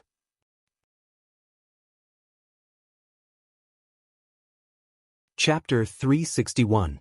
Caladbolg, Neon Sword. A rainbow-colored beam of light came from a short distance away. Everything that was shrouded by the rainbow-colored beam of light turned into ashes. Like a surging wave, the rainbow-colored beam of light rushed towards them and soon arrived in front of Cuchulain and the others. Matthew! Grazzi shouted quickly. Yes. Clang. Matthew stuck his 2-meter-tall shield into the ground. Lord Chaldeas, simulating the beginning of humanity. Hum. The air seemed to vibrate and made a buzzing sound. White lines appeared and formed the shape of a brick. Then, the brick appeared and became solid. A holy chalk wall appeared in front of everyone. Boom! The rainbow-colored beam of light hit the chalk wall and made a loud noise. Matthew struggled to support his shield, and the tall chalk wall was faintly falling. Fergus's noble phantasm was an A++ grade noble phantasm. Matthew had just been able to release his noble phantasm yesterday, so it was still a little difficult for him to fight against the neon sword. At this moment, Cuchulain waved his staff. At this moment, countless lune runes appeared around the villa, including the ground inside the villa. Countless lune runes turned into pure magic and attached to the chalk wall in front of Matthew. The chalk wall became unusually strong and resisted Fergus's noble phantasm, the neon sword. Soon, the rainbow-colored beam of light disappeared, and Matthew successfully resisted the neon sword. These runes of runes that I set up just in case have come in handy. Cuchulain grinned. Thank you very much, Mr. Cuchulain. Matthew took a short break. Soha held his shield and thanked Cuchulain. Don't be in a hurry to thank me. The enemy is coming. Cuculin's expression became serious. Oh. This is the warrior who resisted my noble phantasm. I didn't expect it to be a delicate girl. A hearty voice came from where Cuculin was looking. Matthew and the others began to get ready. A burly man walked over. The 3 deep scratches on his chest were quite conspicuous. Although it was within my expectations that the relic would be blocked, I didn't expect it to be such a beautiful girl. Fergus said heartily as he looked at Matthew with praise. However, Matthew felt that Fergus's eyes were full of aggression. Although I expected you to find this place, your speed is beyond my expectations, Cuculin said to Fergus. Well, we have a good caster on our side. His brain is more flexible than yours. Fergus laughed. Cuculin and Olga Marie secretly noted this down. This was another piece of valuable information. Then, let's end the feeling. This way I can rest. This trip to the modern world was really boring. Fergus raised his magic sword once again. Is he going to release his noble phantasm again? Olga Marie was surprised.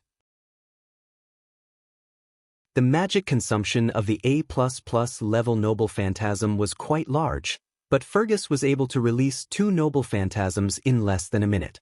It was amazing. After all, I have a master who is like a cheat. Fergus's spiral sword began to condense a colorful light. Then I'll do it again. Matthew dragged his tired body and was ready to release his noble phantasm again. However, Cuculin smiled. Then you have to hurry up, Fergus. That's why he's back. As soon as Cuculin's voice fell, countless swords, spears, swords, and halberds suddenly bombarded Fergus. These were all noble phantasms. Boom, boom, boom. Countless noble phantasms caused violent explosions. The wind blew so hard that Olga Marie and Grazzi couldn't open their eyes. Master! Matthew quickly stood in front of Grazzi, blocking the hurricane for her. Behind Olga Marie, a figure appeared and supported her. So you're back. Olga Marie felt relieved when she felt the broad shoulders behind her. At present, if one were to talk about the backbone of this small team, it would be none other than Wu Ming. And I've brought a surprise, Master, Wu Ming said with a smile. Countless noble phantasms stopped shooting, and the explosions also stopped. Wu Ming waved his hand, and a wind attribute Lun Rune stone appeared, blowing away all the smoke and dust caused by the explosions, revealing Fergus, who was in the center of the explosion. Even if it was Fergus, under the noble phantasm's attack, his neon sword's noble phantasm would have been interrupted. Fergus was also injured by the noble phantasm and the explosion. Fergus knelt on the ground with one knee, supporting himself with his magic sword. Oh, I see. You guys found her. Fergus seemed to know who made the noble phantasm attack just now, and said with a clear conscience. Mongrel bastard. Last time, you escaped. This time, this king won't be careless. Gilgamesh's figure appeared on the broken street lamp. Gilgamesh, who had left the villa alone, was finally found by Wu Ming. Gilgamesh was wearing a rather revealing golden armor. He crossed his arms in front of his chest and looked at the embarrassed Fergus with anger in his eyes. Yo, did you rope Archer in? Cuculin came to us and said with surprise. As the existence who set up the magic workshop, Cuculin said that when Fergus released the first neon sword, he noticed that Gilgamesh, Wu Ming, was approaching. Thus, Cuculin didn't rush to deal with Fergus. Instead, he chatted with him to pass the time. However, Wu Ming shook his head. Archer is one of my people. There's no need to talk about roping him in. When he said this, not only Cuculin, but also Olga Marie were surprised. Listening to Wu Ming's words, it didn't seem like a simple alliance. Olga Marie thought carefully. Well, it's fine as long as he's one of us. Cuculin waved his hand and didn't ask anything. After all, it was useless to know that Gilgamesh was one of them. Olga Marie looked at Gilgamesh and Wu Ming with a guessing gaze. Let Fergus leave, Gil. Then Wu Ming said to Gilgamesh. Annoying, of course I know. Gilgamesh refuted Wu Ming and then stretched out his hand. A few golden ripples appeared around Fergus, and a few silver chains instantly tied up Fergus, who was injured and didn't manage to dodge. It seems that I'll have to stop here. Although Gilgamesh's Enkidu only had a special attack on enemies with divinity, for a servant like Fergus with high strength, he could still break free. However, Gilgamesh used Enkidu's Enkidu to deal with Fergus, and only needed a moment to bind him. Poochie. Chapter 362. A few high-level relics appeared from the golden ripples and pierced through Fergus, who was bound by Enkidu. Fergus's body began to glow. It was a sign that the hero spirit was about to leave the stage. Well, I don't expect to be able to escape a second time after meeting you. Although Fergus was about to leave, he still smiled calmly. This is the price you have to pay for daring to recklessly size up this prince. As he spoke, Gilgamesh moved his arm again. Golden ripples appeared and a high-level relic appeared, cutting Fergus in half. In an instant, Fergus' corpse turned into blue mana particles and disappeared with the wind. At this point, Red Saber Fergus McRoy exited. Then, Gilgamesh looked at Gadotsi and the rest who were next to Wuming. Is this your new partner? Hyunryong, you're so useless. Gilgamesh looked at Gadotsi and the rest and laughed. Olga Marie looked at Wuming in surprise. It was a different way of addressing him. Although you're weak, your courage to look directly at this king is commendable. Gilgamesh stopped laughing and praised Gadotsi and the rest. Alright, get ready. We're going to Winterwood City's Big Hollow, Wuming said. Soon, the courtyard of the villa was cleared. As Fergus's neon sword covered a large area, part of the villa was destroyed. The courtyard was filled with broken stones. After all, Matthew had just been able to release his relic not long ago. He could not completely protect the villa. His relic could only protect Gadotsi and the rest. Therefore, the villa, including the roof, was basically destroyed. In the courtyard, Gilgamesh sat on his exclusive seat. He closed his eyes and crossed his arms as he waited. Gadotsi and the rest looked serious. They looked at Wuming and waited for Wuming to speak. Roman turned on the remote screen, which was rare. The screen appeared next to Gadotsi. However, when Roman appeared, Gilgamesh looked at Roman differently. Stheno and Urieli brought Sakura Madu out of the room. As soon as Tonging came out, she ran into Anna's arms and hugged him tightly. It seemed like the neon sword had scared the little girl. Now there are only 4 enemies left, Wuming said. Apart from King Arthur, the Black Saber, we've also confirmed the identities of the Red Rider and Red Lancer. The Red Rider is the king of the Kingdom of Macedon. He's known as the Conquering King and Alexander the Great. His name is Iskandar Alexander. That king, huh? Roman pondered. Gilgamesh, on the other hand, snorted in displeasure. This gave Roman a fright. To Gilgamesh, there was only one king in the world, and that was his hero king, Gilgamesh. Ignoring Gilgamesh's snort, Wuming continued. The identity of the Red Lancer has also been confirmed. He's the great hero of India, Karna. This statement caused everyone to exclaim in surprise. Although they were prepared for this, they still found it hard to believe. After all, Karna was too powerful. But you can rest assured that with Gil here, you can rest assured. Wuming comforted everyone.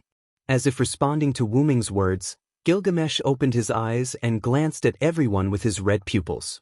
That great hero will be handed over to this king. Just watch. Gilgamesh said domineeringly. He's really reliable, Gadotsi laughed. The identity of the Red Caster is still unknown. He was too cautious and did not reveal his real name.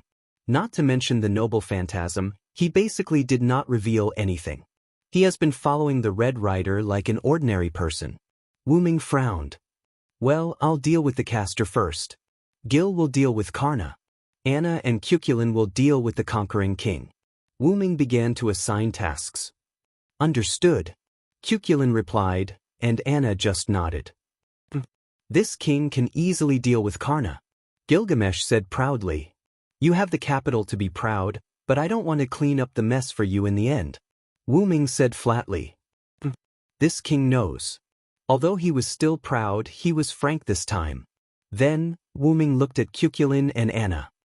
Iskandar is a high-level heroic spirit. You have to be careful. Don't worry, if we can, we will make him leave. If we can't, we will just hold him back. Cuchulain said with a smile.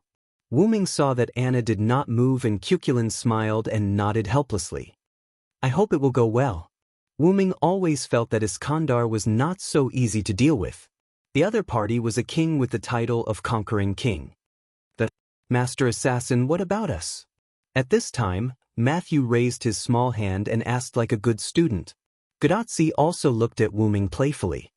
Assassin, you didn't forget about us, did you? How could that be?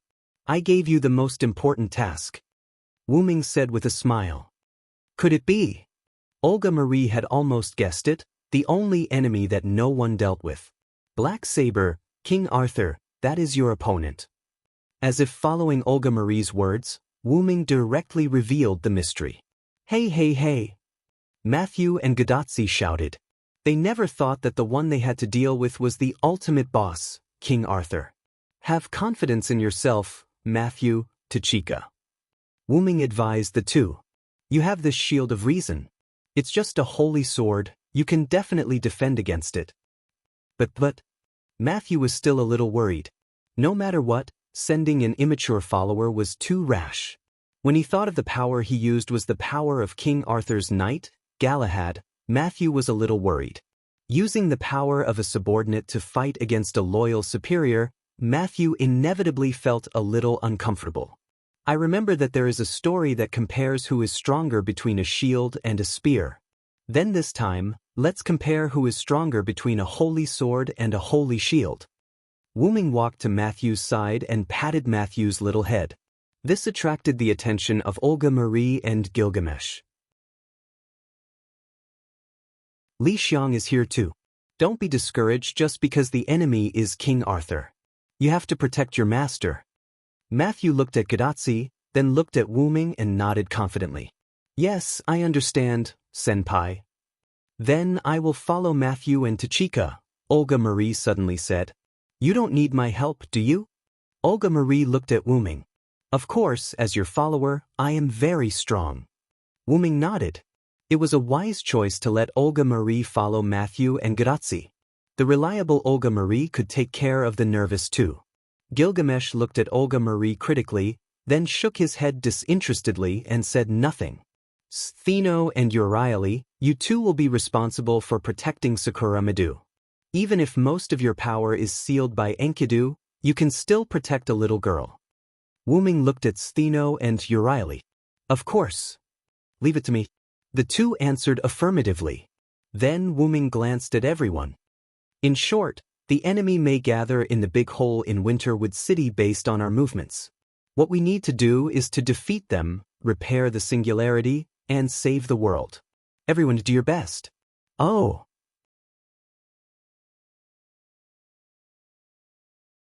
Chapter 363. Everyone began to move towards the Yuanzhong mountain. However, civilians should just walk on the ground. Gilgamesh said proudly and took out Vimona from his gate of Babylon. Accompanied by a loud roar, Gilgamesh left angrily. Why would he be angry? So Gilgamesh invited Wu-Ming to go to Vimona together, but Wu-Ming refused. So Gilgamesh left angrily. You really dare, Hero King's eyes are burning with fire. Cuchulain said beside Wu-Ming. Gadotsi and the others all nodded frantically. Just now, everyone could see Gilgamesh's anger. After all, I'm going with Gilgamesh, what if you get into trouble? Wu-Ming was right. Although Wu-Ming seemed to have 7 servants, they didn't have much combat power. Stheno and Euryale, because they were bound by Wu-Ming's fake Enkidu, they couldn't fight. Matthew and Anna, both of them were immature servants. One was a subservient that had just been given power, and the other was a young servant that was summoned in an immature state. Their attribute values were not strong. They could be regarded as average. Although the two of them had great potential, it was just potential. It was the same as having an attribute value of D++. Although they were only D class, they could burst out 3 times the power at a critical moment, and they could instantly surpass a class. But that was only for a moment, and they were only D class under normal circumstances, so it couldn't be counted as strength. As for Cuchulain, Cuchulain was summoned as a caster. He wasn't weak, but the general ability value of a caster servant was very low. Once they encountered a surprise attack, the chances of them surviving were not high. Now, only Gilgamesh and Wu Ming could serve as trump cards. Gilgamesh had the Gate of Babylon, which contained countless treasures. Moreover, he had the guile-parting sword which gave him an invincible battle strength. However, your frontal combat ability is not strong. You can ambush the enemy, but you are not suitable to deal with the enemy's surprise attack. Olga Marie naturally understood this principle and analyzed it. She believed that Wu Ming also understood this principle. Although Wu Ming was strong, it was summoned as an assassin. Its attributes were more inclined towards assassination and detection, and its relic was targeted at females. Its skills were only for an assassin, so it could not be called a trump card. Therefore, Wu Ming could follow Gilgamesh and leave first. However, Wu Ming rejected Gilgamesh's proposal. I naturally have a way. Wu Ming smiled and remained mysterious. Let's not talk about this first. In the current situation, I think it is wiser for us to go together. Cuchulainn also expressed his own opinion. Well, that's it. Wu Ming smiled and said nothing. He continued to move forward. Gadotsi and others followed. Olga Marie was helpless for a while and then followed the large group. By the way, why do you know so much? Olga Marie asked. Everyone could understand that Olga Marie was asking about the enemy servant's intelligence. When he heard Olga Marie's question, Wu Ming thought of what happened last night. Wu Ming went out to look for Gilgamesh and accidentally met a few servants. They were the red-haired Red Rider and the unusually cautious Red Caster who dressed like an ordinary person. When he was exchanging information with everyone, there was one thing that Wu Ming didn't mention. Even if Wu Ming had seen Caster's appearance before, Wu Ming once looked for Gem Man Zelik and saw a young man beside him. It was said that he was Emilo II, the current monarch of modern magic. However, Wu Ming was sure that the person was not Emilo II. According to Wu Ming's speculation, it was likely that he was relying on something else. After that, it seemed that Caster's noble phantasm exposed Wu Ming's whereabouts.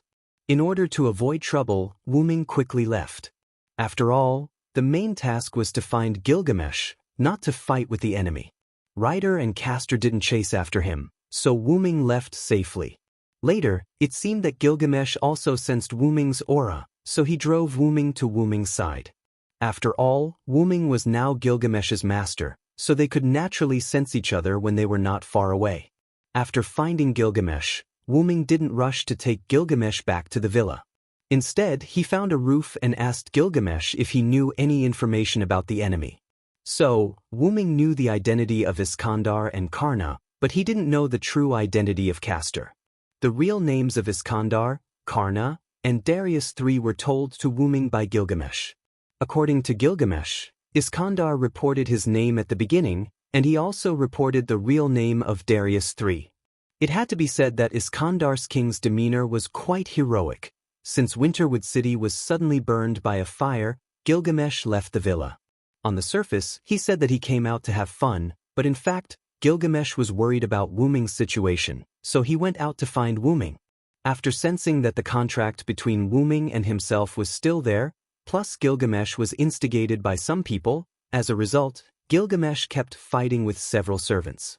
Wu Ming observed several small explosions on the tall building, many of which were caused by Gilgamesh, and Gilgamesh treated Fergus cruelly because Fergus flirted with Gilgamesh, and as a result, he was chased by Gilgamesh. Because this is the information that Gil collected during this time, plus the information that I collected. She caused a lot of trouble outside. Wu Ming smiled. Then what do you have to deal with the incoming enemies?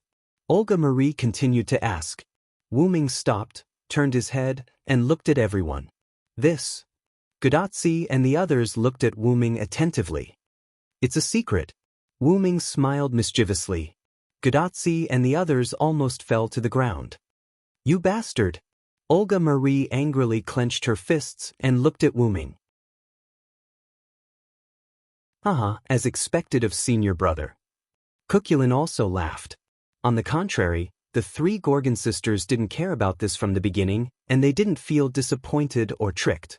Just in time, the enemy is coming, senior brother, show us.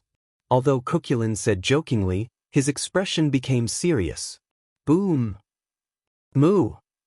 Accompanied by the roar of thunder and the roar of the sacred bull, a chariot pulled by 2 bulls flew from the sky.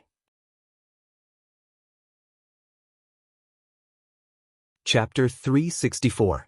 Alalalala, Conqueror King Iskandar is here. The driver of the war chariot was a muscular man with short red hair and red pupils. He was dressed in an ancient armor and a red cloak, and he shouted loudly, "Oh, Gorgon's goddess is here?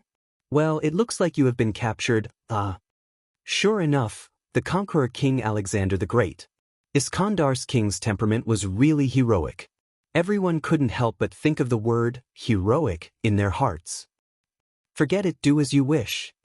On the chariot, the man with long hair and modern clothes next to Iskandar said indifferently, "Oh, Kongming, I still think that telling us our names is what heroes should do, huh?"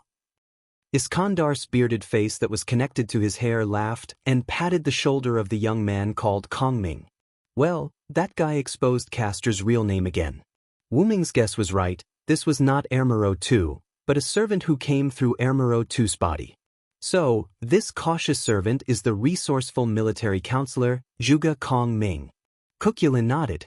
No wonder he is so cautious, even Assassin didn't find out his real name. Matthew praised. Yes, after all, he is known for his caution. Zhuge Ming is cautious all his life. This sentence was not said for nothing. Well, Zhuge Kongming rubbed his eyebrows with a headache. Didn't we agree not to reveal my real name, Conqueror King? Zhuge Kongming said with some distress. What does it matter? Everyone here is a hero who is about to face King Arthur. It is the final moment, there is no need to hide your real name. Iskandar laughed unconsciously and patted Zhuge Kongming's body again. Forget it. Zhuge Kongming dodged Iskandar's arm and looked at the others. That's right. My real name is Zhuge Kongming. I'm a sinner who failed to restore the Han dynasty. There's no point in remembering it. Zhuge Kongming said indifferently. Then, Zhuge Kongming looked at Wu Ming. Do you recognize this body of mine? I'll say this in advance. I didn't erase his consciousness. Instead, I let his consciousness sleep within my body. After all, there's a huge problem with this Holy Grail war, Zhuge Kongming explained. Generally speaking, the servant who descended through dependence had the ability to erase the consciousness of the body. However, Zhuge Kongming didn't do that. Instead, he chose to put his body's consciousness to sleep and act on his behalf. This was similar to Matthew. Matthew's power was Galahad's departure, leaving the power for Matthew to use. On the other hand, Zhuge Kongming put the consciousness of the human body to sleep and let him, an outsider, take over. In addition, the servant who descended through dependence could also choose to integrate with the consciousness of the body. There were very few servants who would choose to erase the consciousness of the human body. Basically, if they weren't evil people, they wouldn't choose to erase the consciousness of the human body. I understand the general situation. Are you going to hinder us? Wu Ming asked. How is that possible? I'm here to ask for your help. Iskandar laughed and said something that surprised everyone. After all, we belong to the human side. The guy who summoned us is obviously standing on the opposite side of the human. Zhuge Kongming explained. Zhuge Kongming said, and Iskandar stopped his chariot on the ground. Let's not talk about helping us first. Isn't your master that man? Wu Ming asked as he looked at the 2 chariots that landed on the ground. Yes, you're right. We are indeed that man's servants. Iskandar admitted generously. I know what you're worried about. If we work together with you, it's hard to guarantee that our master won't attack you at a critical moment. That was why Wu Ming put the heavenly lock on Stheno and Euryale. But don't worry. My noble phantasm can suppress such a situation. Iskandar laughed. My noble phantasm is an area of effect formation. Not only can it weaken the enemy, but it can also resist the master's command. Unless more than 3 command curses are activated at the same time, it won't work, Zhuge Kongming explained. Wu Ming looked at Stheno and Euryale. That way, the 2 of them would be able to fight as well. The man in the green hat placed a command curse on each of our 7 servants from the beginning. So, as long as we're within the range of Kongming's noble phantasm, his command curse will lose its effect. Ah, you're indeed a wise strategist. You're extraordinary.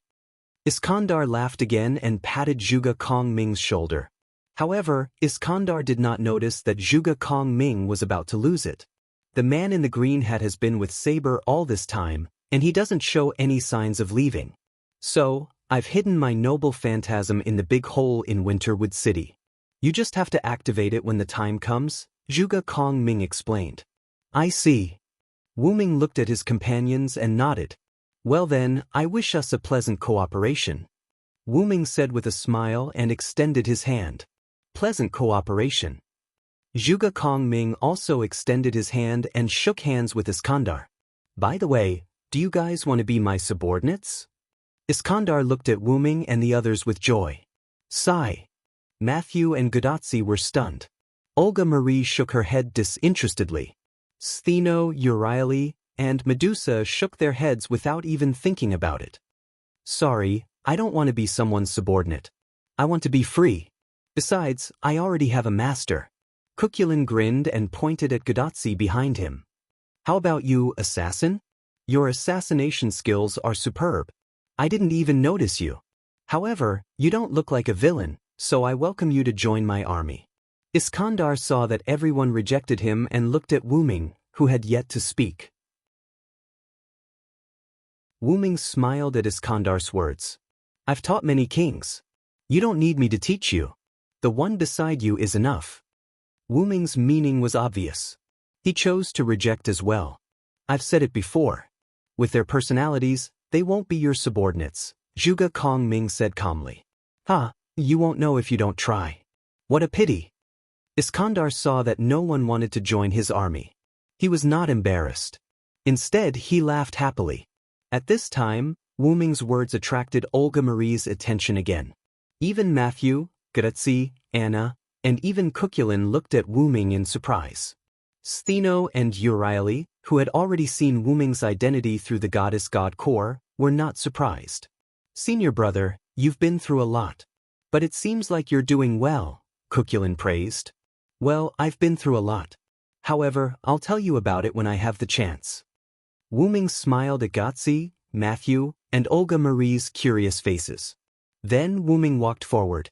Now, the most important thing is to end this.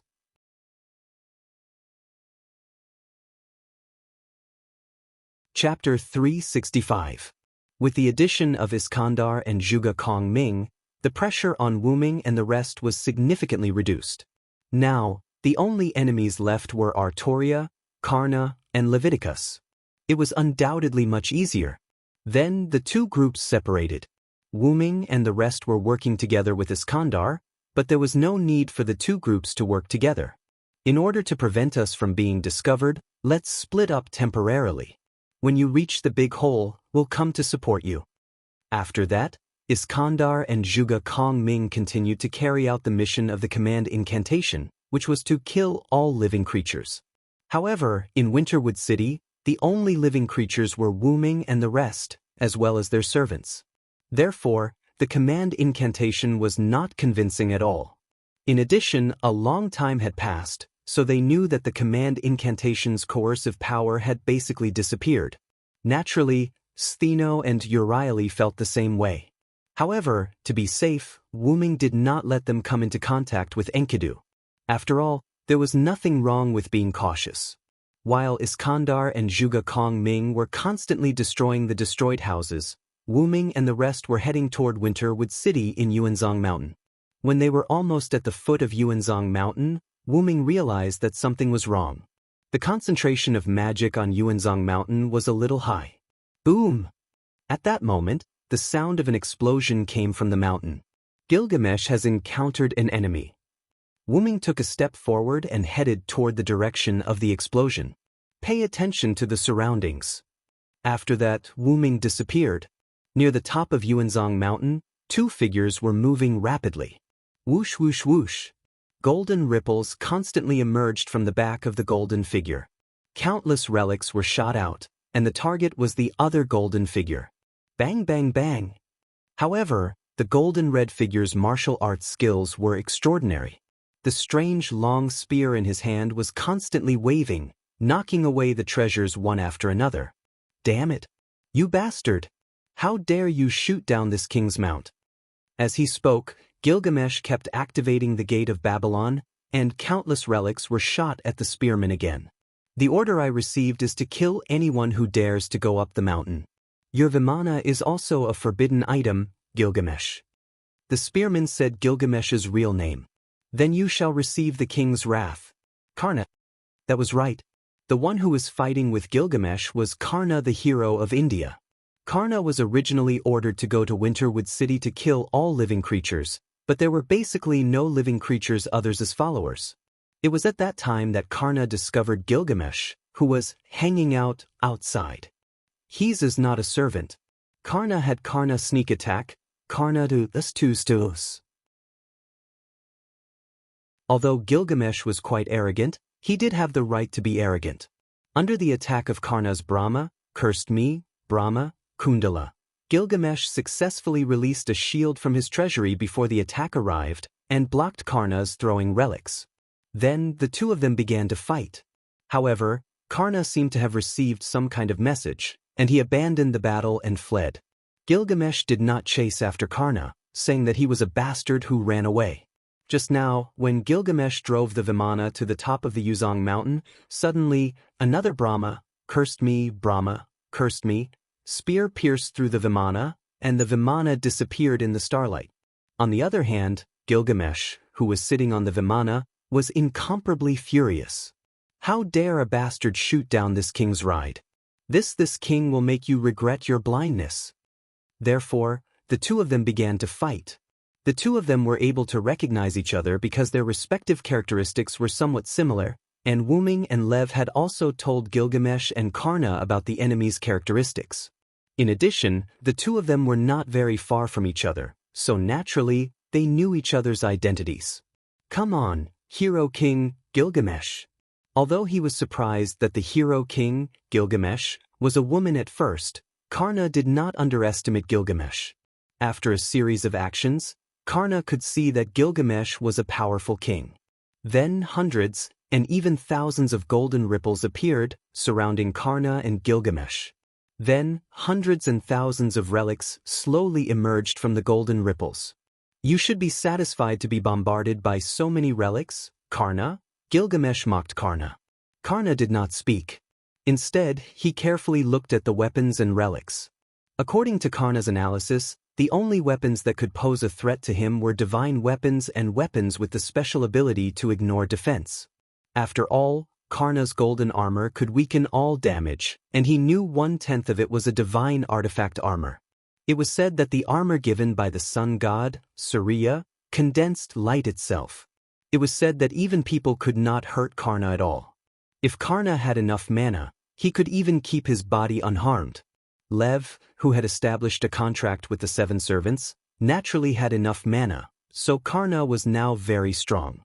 To be able to die under these hundreds and thousands of treasures, you should be satisfied. At this time, Gilgamesh was in a good mood. He smiled at Karna, who was trapped in the middle of countless golden ripples. Die!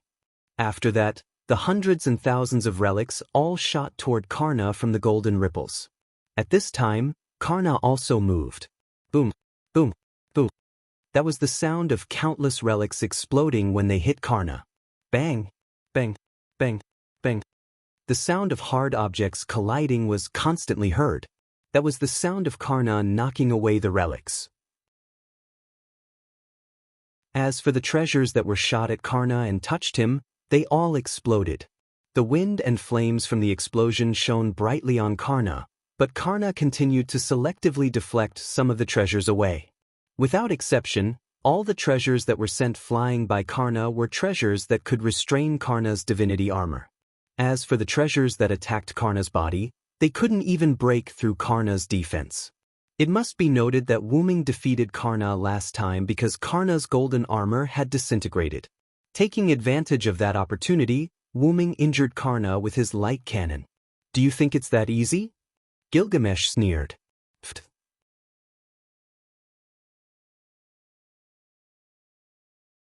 Chapter 366.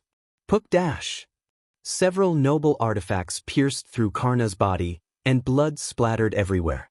The noble artifacts that were inserted into Karna's body turned into spots of golden light and were retrieved by Gilgamesh into the gate of Babylon. I see. You hid these noble artifacts in the shadows of other noble artifacts. As expected of the hero king. Karna coughed up blood and said with some shame. Gilgamesh was an archer, after all. If he just threw noble artifacts around, it would be too degrading.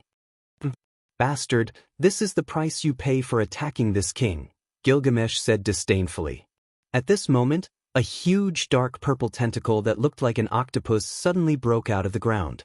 In an instant, Karna was tied up by this huge dark purple tentacle without any resistance and was dragged into the hole in the ground created by the tentacle. At best, you're just a bastard, Gilgamesh said disdainfully and did not pursue. At this time, Wuming also arrived. Hyunryong, you're late. You didn't see this king's moment of bravery, but seeing that you rushed over to support this king will not argue with you. Gilgamesh looked at Wuming and said arrogantly with squinted eyes.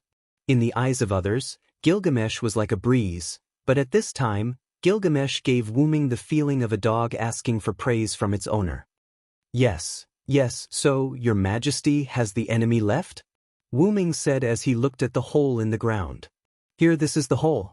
A rat-like tentacle took Karna away. Gilgamesh pointed at the hole in the ground and said disdainfully again.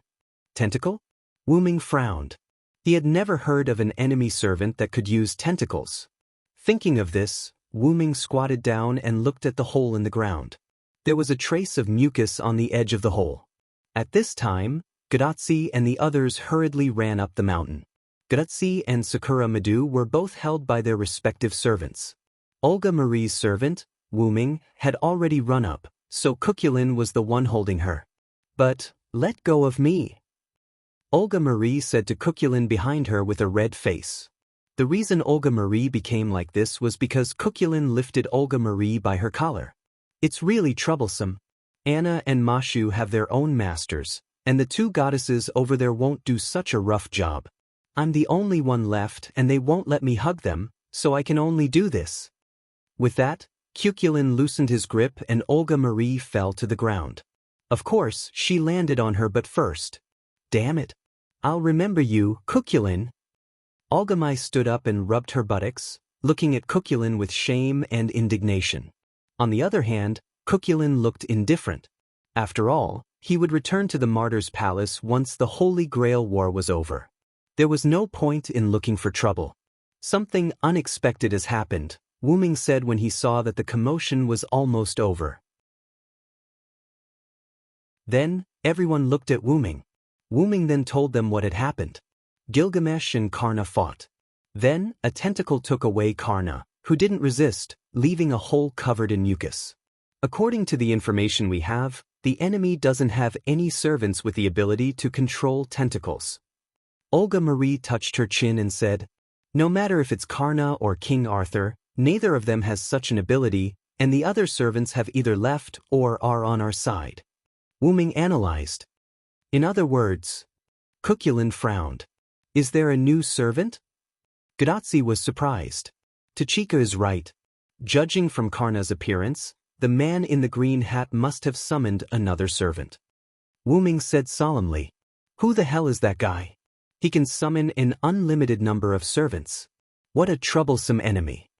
Olga Marie said with a headache. Could it be the ability of the guy who pretended to be Professor Reef? Matthew raised his small hand and asked. That's right.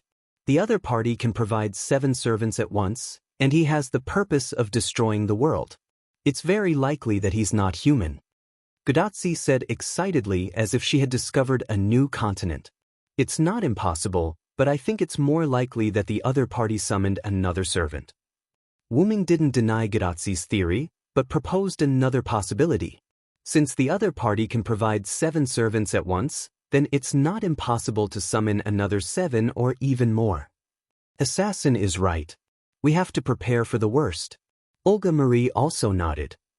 By the way, why did you believe the Red Rider and Red Caster so easily? Aren't you afraid that they lied to you? At this time, Olga Marie asked Wuming. It's not that I don't believe you. I just want to know what you were thinking at that time. Aren't you afraid that they lied to you? Olga Marie asked carefully. After all, they were in a situation where they would die if they made a wrong move. If the other party lied to them, they would be finished. At that time, Olga Marie wanted to ask, but because the other party was there, she didn't have the nerve to ask. After all, Olga Marie was a magician, and it was impossible for her not to be suspicious. I don't think Iskandar will lie. Wuming smiled, and then continued to move toward the entrance of the Yuanzhong mountain. It's that simple? Olga Marie found it hard to believe. Just because they believed that the other party wouldn't lie, they cooperated so easily? I also feel that the king's temperament. I don't think he will lie to us. Matthew thought for a moment and said, Really, do you have a sixth sense? Olga Marie said helplessly. Okay, don't talk nonsense, let's go. Cuculin said, pushing Olga Marie. I know. Let go of me. So, everyone came to the Yuanzhong Mountain's Ludong Temple. There was a large passage behind it that led directly to the inside of the big hollow. With the number of Wuming and the others, it was a bit inappropriate to take the previous small path. The whole Winterwood city turned into a field of fire, but the strange thing was that the temple was intact, and only some of the surrounding edges were broken. Let's go, Wuming said concisely. Just as everyone was about to enter the Ludong temple, Wuming immediately held out his hand and stopped everyone. Both Cuculin and Wuming looked cautious. What's wrong? What happened? Gadotsi asked. Get ready, there's an enemy. Olga Marie gestured and prepared the magic bullets. Bang! Suddenly, the door of the Ludong temple was violently opened.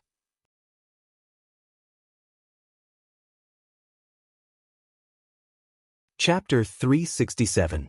Bang! The door of Ludong temple was violently opened, but it wasn't an enemy that came out.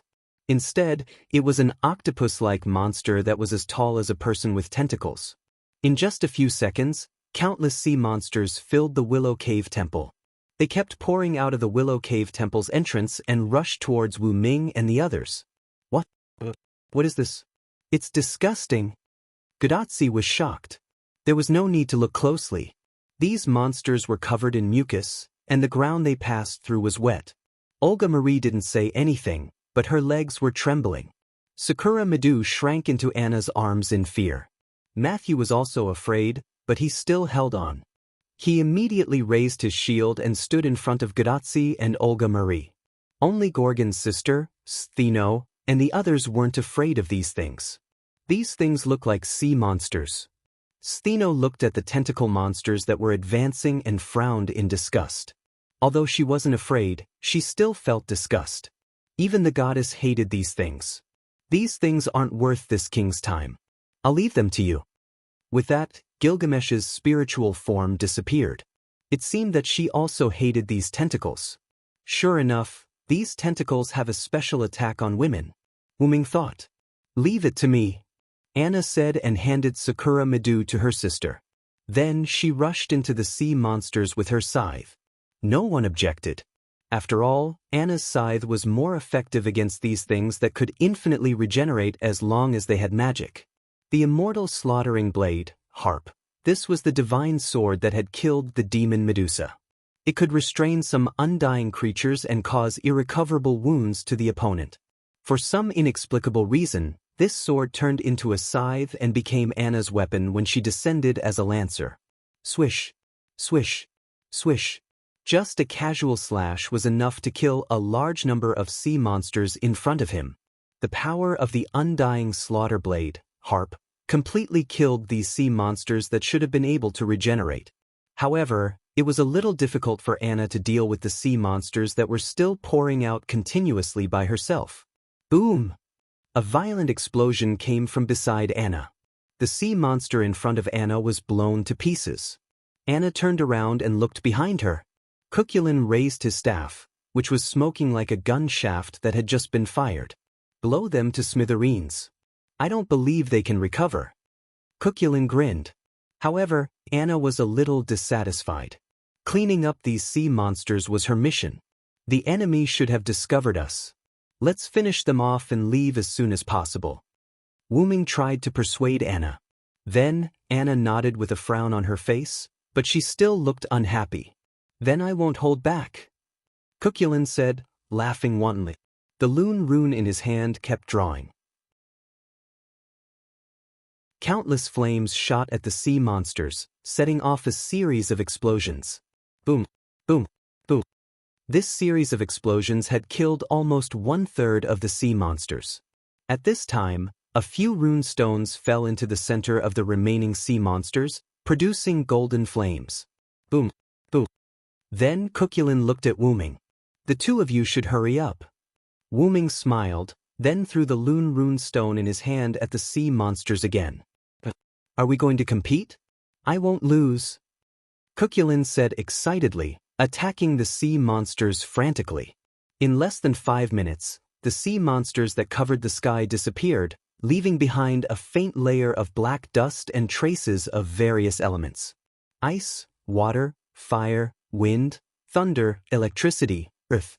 Traces of almost all elements could be seen. This made Gadotsi and the others dumbfounded. Especially Olga Marie. That's a rune stone. How could an assassin have so many rune stones? Olga Marie complained crazily. Secrets that could not be known were fatal to Olga Marie. And assassin, where the hell did you get those rune stones from? Why do you have so many types of rune stones? Roman also complained. It's just my ability. Those rune stones were just made when I was bored. Wu Ming shrugged. However, assassin's damage output is really amazing.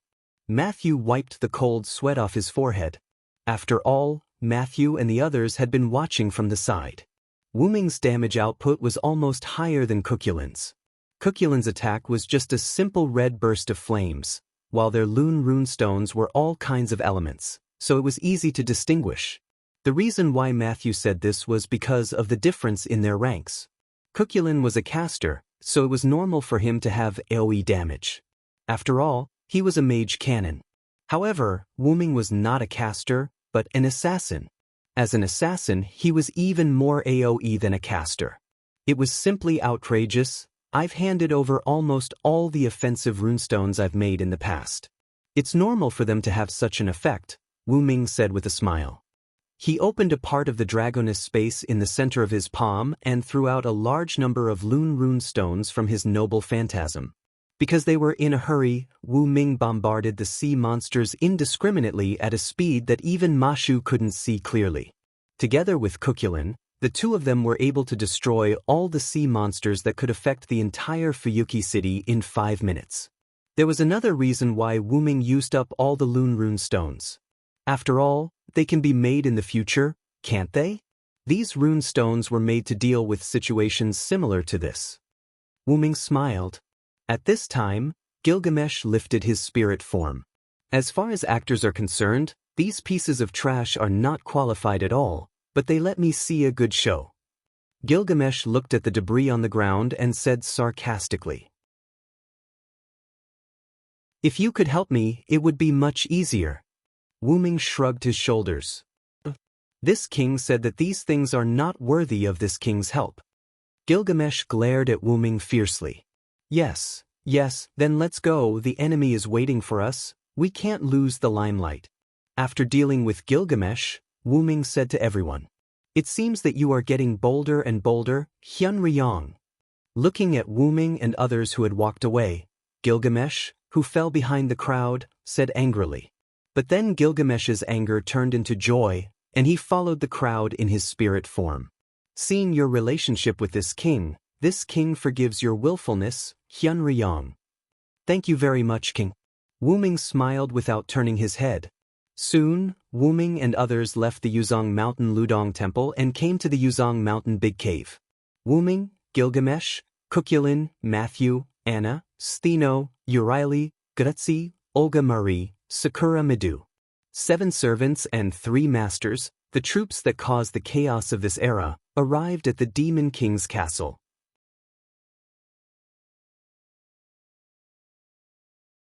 Chapter 368. Looking at the hole filled with magic, Grazi and the others couldn't help but tense up. Even Sakura Madu felt the danger inside the big hole and leaned into Anna's arms in fear. Welcome, welcome, welcome everyone. At this time, a voice came from the hole. After hearing this voice, Wu Ming instantly knew who it was. After all, the two of them had a deep hatred for each other. This voice is?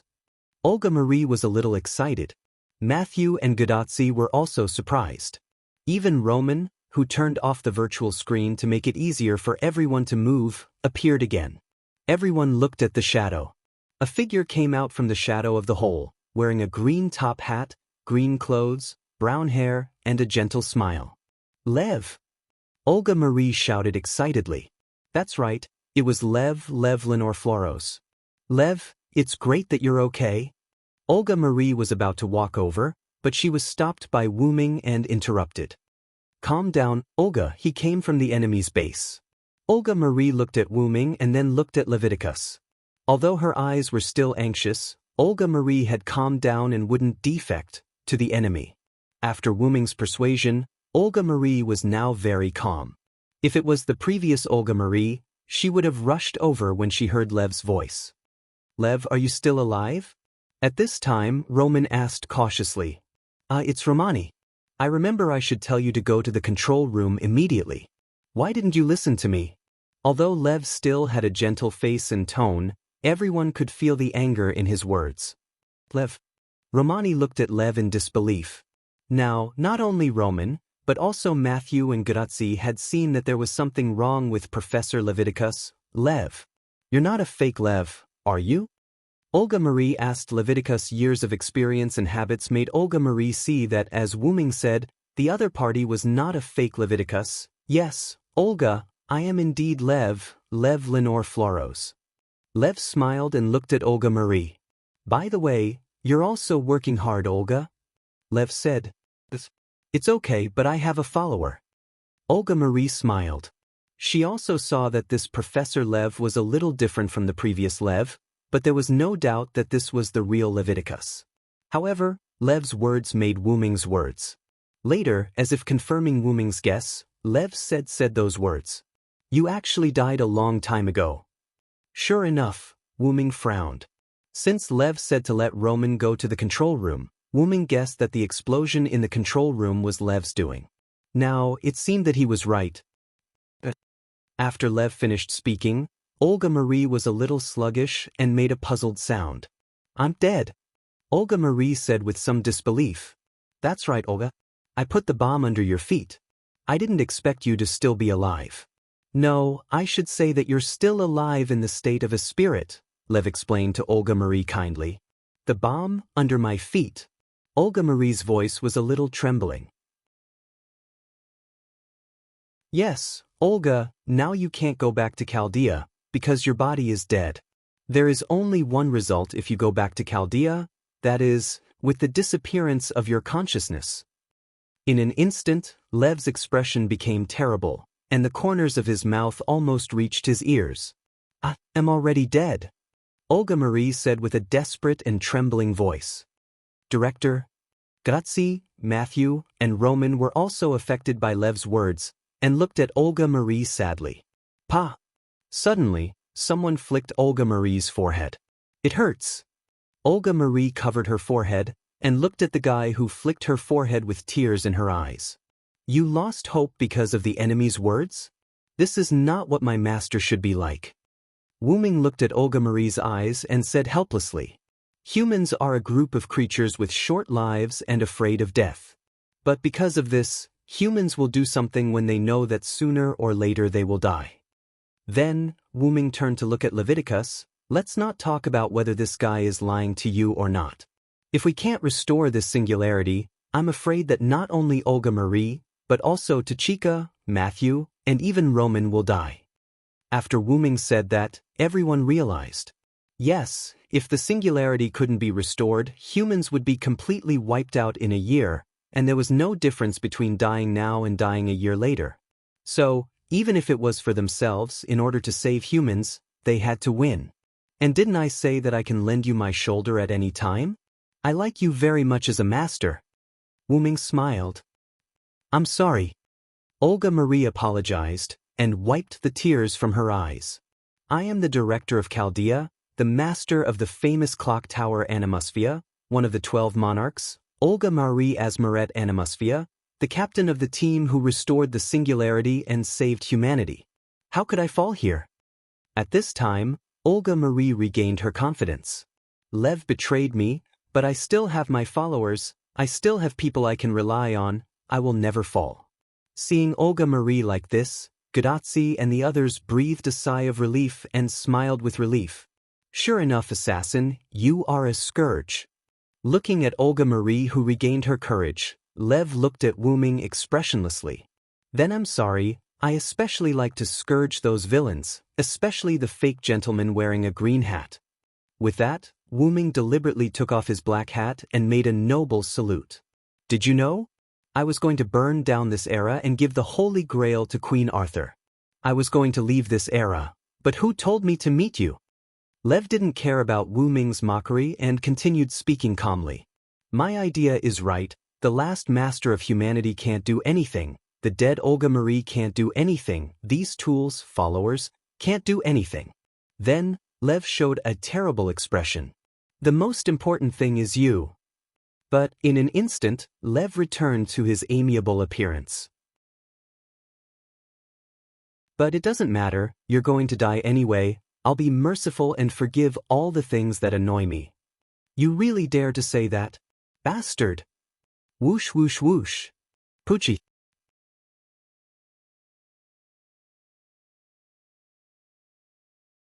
Chapter 369.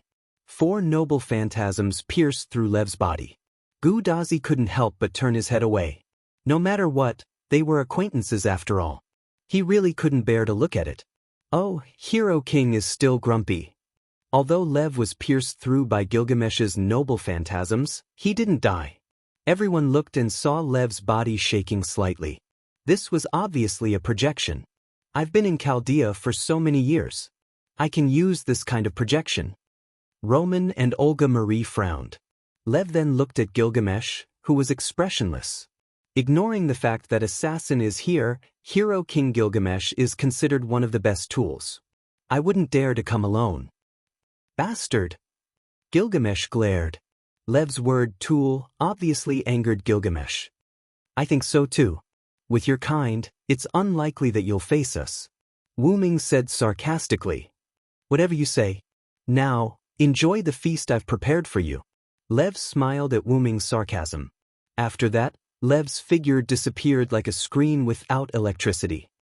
This king will crush that bastard. With that, Gilgamesh's spiritual form disappeared. It seemed that he had entered the Yuanzhong mountain. Don't we need to take care of this king? Roman smiled awkwardly. Roman's intention was naturally to be careful. However, Wu Ming shook his head. She's not angry enough to need us to remind her. Gil can help us find the way. You're really relaxed. Gadotsi smiled awkwardly. Anyone who had a willful follower like Gilgamesh would have a headache. However, Wu Ming was very relaxed. I think I know her the best in the world. Don't worry, nothing will happen. Let's go in quickly. Then, everyone entered the big hole. However, the moment they entered, Wu Ming felt as if he had passed through a layer of film. Then, he found that the people behind him had disappeared, and his surroundings had turned into a maze-like stone wall. Is this an enchantment? Wu Ming frowned. It was probably the enemy's noble phantasm. Wu Ming could feel that it was an enchantment, and its level was not low. This is troublesome. After all, Wu Ming and the others had the advantage of having more people and being able to work together. However, the enemy's unknown servant used a noble relic to separate them, which was quite a disadvantage. It seems that I have to hurry up. Saying so, Wu Ming looked at his gloved left hand. Then, Wu Ming began to explore the labyrinth. It was actually very easy to crack this type of noble phantasm, that was, to get out of the labyrinth. However, in Wu Ming's view, this labyrinth was quite difficult, and he was afraid that it would take a while to crack it. However, it was better to move forward than to wait in place, and Wu Ming could feel a slight connection with Olga Marie. At this moment, the sound of footsteps in night boots could be heard. Wu Ming looked at the two figures in front of him, ready for battle. Altoria and Leviticus. Welcome, welcome, welcome to Chaos Labyrinthos. Lev was the first to speak, looking at Wu Ming with a pleasant expression. Chaos Labyrinthos? Is that the name of this noble phantasm? Wu Ming began to think. Yes, I'll tell you directly, this noble phantasm is held by a monster named Militanos, but then again, it's really easy to control a berserker. Lev directly told Wu Ming the servant who held this noble phantasm and laughed at him.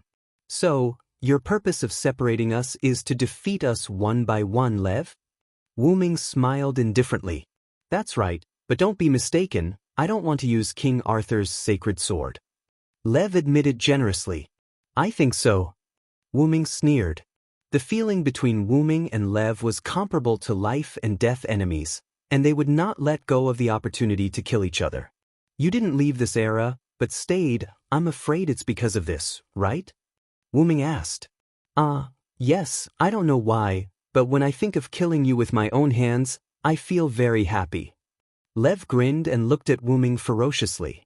Spare, you go and deal with the last master of Chaldea, I specifically left them behind. Lev ordered Altoria. Altoria did not say a word and left step by step. It seemed that as Lev said, she wanted to deal with Wu Ming with her own hands. Wu Ming thoughtfully looked at Artoria who was leaving. He always felt that Artoria obeyed Lev's orders for another reason. Then let's begin, assassin. Lev laughed ferociously, and his body began to squirm and change. As for the others, Gilgamesh looked at the empty space around him. This seemed to be the center of the labyrinth, and it was the size of a few football fields. Standing opposite Gilgamesh was a spearman in golden armor. A rat that escaped dares to appear in front of this king again? Gilgamesh looked at Karna with disdain. I have no choice. Only I can defeat you, so the master sent me here, Karna said emotionlessly. Then, are you ready to be cut into pieces? Instantly, countless golden ripples appeared behind Gilgamesh. Karna, who was opposite him, also raised the spear in his hand that was transformed from the Brahmastra. Stheno and Euryale looked at the labyrinth where only the two of them were left, and looked around cautiously. At this time, a scarlet eye emerged from the shadows of the labyrinth beside them. Cuchulain put his staff on his shoulder and looked at the white-haired, red-clothed man with two swords in front of him. He smiled. You must be Archer. How ironic that you're using two swords. Didn't you want to fight me with your staff? The unknown heroic spirit said calmly. You're right. Cuchulain put his staff in a spear position and pointed it at the unknown servant. Come on, Archer. After that, Cuchulain rushed forward. The unknown heroic spirit also stomped his feet and faced Cuchulain. Anna raised her scythe, and the person behind her grabbed onto Anna's cloak in fear, not daring to look at Sakura Madu. Opposite them, a man with two spears and a mole at the corner of his eye stood there. Dirty, Anna suddenly said. I'm sorry, but this is irresistible. Blame it on the fact that you're women. Godotzi and the others came to a huge underground cavern. I'm afraid this is the depths of the cavern. It seems that Assassin and the others were separated from us by some unknown means, Olga Marie analyzed.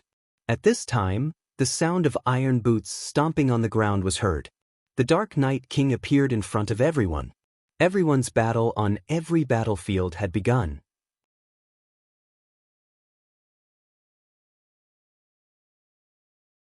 Chapter 370.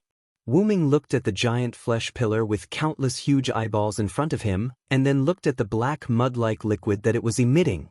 He was even more certain that it was related to the origin black mud. It's just like Darius, Wu Ming said in disgust. Although the shape was different, the feeling that this giant flesh pillar gave Wu Ming was the same as the black mud giant that Darius controlled back then. Haha, this is my true form, demon god pillar Flawless. The giant flesh pillar made a sound from nowhere. Then it was Leaf's voice, but it was filled with magnetism. I've already heard about you from the other demon god pillars. With just an assassin, you won't be able to defeat me. The demon god pillar Flawless said confidently. I see. Are all of you demon god pillars a whole? Since Flawless said, we are waiting, and after learning about Wuming from the other demon god pillars, Wuming guessed that Flawless and the other 72 demon god pillars were a whole. That's right. We are a group that is more advanced than an individual human. The demon god pillar swayed. The demon god pillar that pierced the sky gave off a feeling that it would fall. Then let's begin. As he said that, Wuming's eyes turned red. In an instant, countless fog emerged from Wuming's body, blocking Wuming's figure and the giant demon god pillar Flawless. The dark mist city. On the other side, outside Yuanzhong Mountain, Iskandar carried Zhuge Kongming and drove the divine might wheel to the entrance of the Big Hollow. It seems that they have entered the Big Hollow, Iskandar said as he looked at the entrance with traces. But my noble phantasm can only sense Chaldea's master and a group of people. I can't sense the other servants. Zhuge Kongming frowned as he thought of something bad. You're right, it's my old enemy. Suddenly, a young female voice sounded. Judging from his tone, I see. Zhuge Kongming instantly knew who the visitor was. At the top of the mountain, an ancient China chariot was parked there. A blonde woman wearing ancient clothes and holding a feather fan stood on the chariot. Is this someone you know, Kongming? Iskandar asked. My old enemy, Sima. Zhuge Kongming frowned slightly as if he had thought of something. Just as you thought, Master already knew that you would betray him with the Conquest King. Therefore, he has already summoned the 7 servants. The woman named Sima waved her feather fan and said with confidence. If that's the case, there's an ambush here. Iskandar was not sad but happy at the thought of an ambush. He started laughing loudly. After all, I've already thought of this situation, so there's nothing to worry about. Zhuge Kongming said calmly. Together with his handsome face, he looked like an aloof Prince Charming. Oh, is that so? Then, take this move of mine. As he said that, several tentacles suddenly shot out from the ground and wrapped around Iskandar's divine might wheel. If Wuming and the others were here, they would definitely be shocked because they had seen these tentacles before. Just tentacles? They're not enough to suppress me, the Conquest King. As he said that, Iskandar waved the reins in his hands and prepared to use the divine might wheel's lightning to break free from the tentacles. Moo! The 2 flying hoof thunderbolts roared and broke free from the tentacles. However, countless tentacles appeared in an instant, and these tentacles were much thicker than the ones that wrapped around the divine might wheel. They were like giant trees that covered the sky, and the tentacles instantly trapped the divine might wheel that had yet to fly. It's not enough. Iskandar's arrogant laughter came from the tentacles. However, these giant tentacles could not trap the Conquest King. Moo!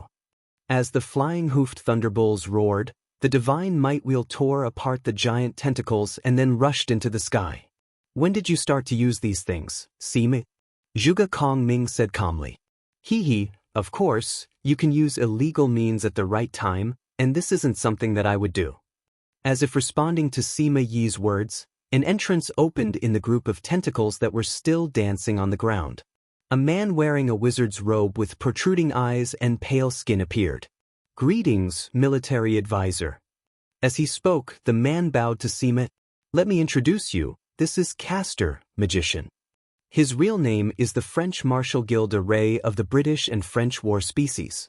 Because he is addicted to alchemy, he has the Castor profession. It seemed that this person was the one who controlled the tentacles. Sima did not hesitate to tell Iskandar and Zhuge Kongming the real name of the man who came out from the tentacles. Gillis de Ray, on the other hand, appeared indifferent. As you can see, this is the subordinate that Master assigned to me. Like a little girl who got a toy, Sima smiled. And I have more than one subordinate. As she said that, a sword light flashed. Moo!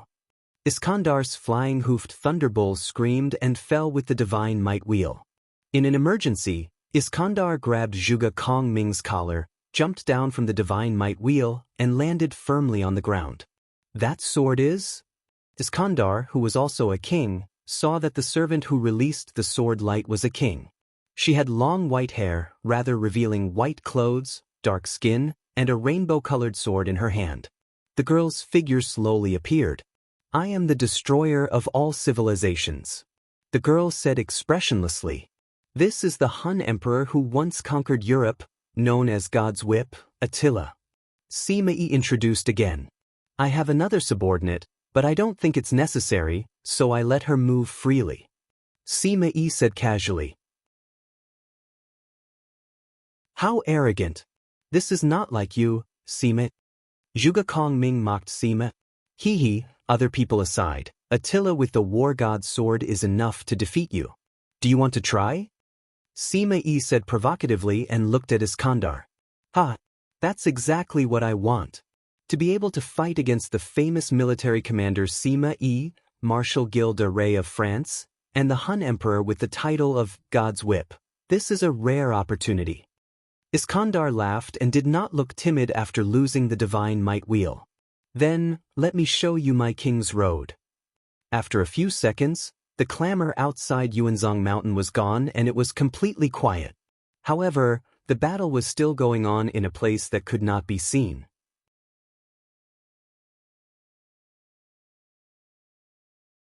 Chapter 371. On Anna's side, Anna and the guy with the dual spears were entangled together. Because the other party had promised in his name that he would never harm Sakura Madu, a young child, Sakura Madu stood in place and watched Anna and the other party fight. "Delamudo o Dinah?" Sakura Madu said with some worry. Of course, she wasn't worried about the dual spear knight called Delamudo, but she was worried about Anna. Delamudo o Dinah was the first knight of the Red Branch Knights. He was related to Fergus, Cuculin, and even Sira. If Wu Ming was here, he would probably be able to recognize Delamudo. The most important thing was that the other party had dual spears and dual swords. Sakura Madu, who had read about the Red Branch Knights, knew that Delamudo's dual swords and dual spears had great power. They were engraved with special Lune runes. Judging from the current situation, Demudo was summoned as a lancer, which made Janto Sakura heave a sigh of relief. After all, compared to dual swords, Delamudo with dual spears was easier to deal with. But it was only easier to deal with. At this moment, Delamudo and Anna were fighting using long and short spears. The red spear was called the magic-breaking red rose, Gidirge, and the yellow short spear was called the sure-extinguishing yellow rose, Gibid. The magic-breaking red rose, Gidirge, S ability was actually similar to the sure-extinguishing rune, Rulebreaker. It specialized in dealing with magic items and techniques, and could completely eliminate magic. The sure-extinguishing yellow rose, Gibid, had the power to cause damage that couldn't be recovered from this spear. This was also somewhat similar to Anna's scythe, but Anna's scythe also targeted immortality, which the sure-extinguishing yellow rose, Gibid, didn't have.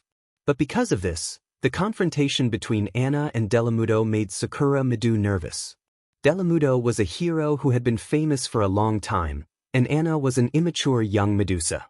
In terms of close combat, Anna was quite at a disadvantage. And for monsters, the hero Delamudo had a suppressive effect on Anna. This was a characteristic of monsters that should be defeated by heroes. In simple terms, the opponent that Lev chose for Anna was really good at restraining her. In just a few rounds, wounds that couldn't be healed appeared on Anna's body. Fortunately, Anna was cautious. These wounds were only minor and did not hinder her from fighting. Although you're a lancer, you don't have superb martial arts, and your spirit base is also quite immature. It's inevitable that you'll be at a disadvantage if you fight with me. It's better to surrender as soon as possible. Delamudo began to persuade. It could only be said that he was a knight with a profound knighthood. He was still thinking about the enemy during the battle. But this was also the reason why Anna and Sakura Madu were still children. "Will you let us go if we surrender?" Anna just asked Delamudo back. "Although my lord ordered to kill the enemy, but seeing that your master is still a child, I will plead for her," Delamudo said awkwardly. He really couldn't make the decision on behalf of his master, but he could still plead for mercy. No need to say more. Even if Anna was summoned as a child, She also understood that the weak were prey to the strong, and the weak were lambs to be slaughtered. If that's the case, then I don't need to hold back. As he said that, it seemed that Delamudo was really holding back. Whether it was the craftiness of his spear technique or the speed of his spear, it was more than twice as fast as before. In an instant, a few more wounds appeared on Anna's body. Gradually, these wounds began to affect Anna's performance. Bam! Anna was sent flying and fell in front of Sakura Midu. Sakura Midu quickly supported Anna. "Sister Anna, are you okay?" Sakura Midu looked at the wounds all over her body that couldn't be healed. She couldn't bear it. "You've already lost. After you kill yourself, I will bring your master away safely and plead for her." Delamudo walked in front of Anna and pointed the tip of his spear at Anna. Anna looked at Sakura Midu and seemed to have made up her mind. Suddenly, Anna's eyes became rectangular in pain. Then, Anna looked at Delamudo. "What?" After seeing Anna's glowing eyes, Delamudo knew that he was in trouble. This was at least a gemstone-level magic eye. However, just as he was about to shoot Anna, he realized that he couldn't move. "I see, Gorgon's goddess." Delamudo gave up struggling.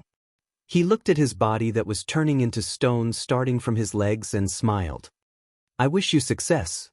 Although what I said was a bit disrespectful, but this time, the master can't let him go no matter what," Delamudo said with a determined gaze. "He is a human, an enemy of our heroic spirits." Then, Delamudo completely turned into a stone statue. Then, Anna's wounds began to heal. Now, Anna understood that Delamudo wanted to be killed from the beginning, not because he betrayed the master, but because the master had to betray him.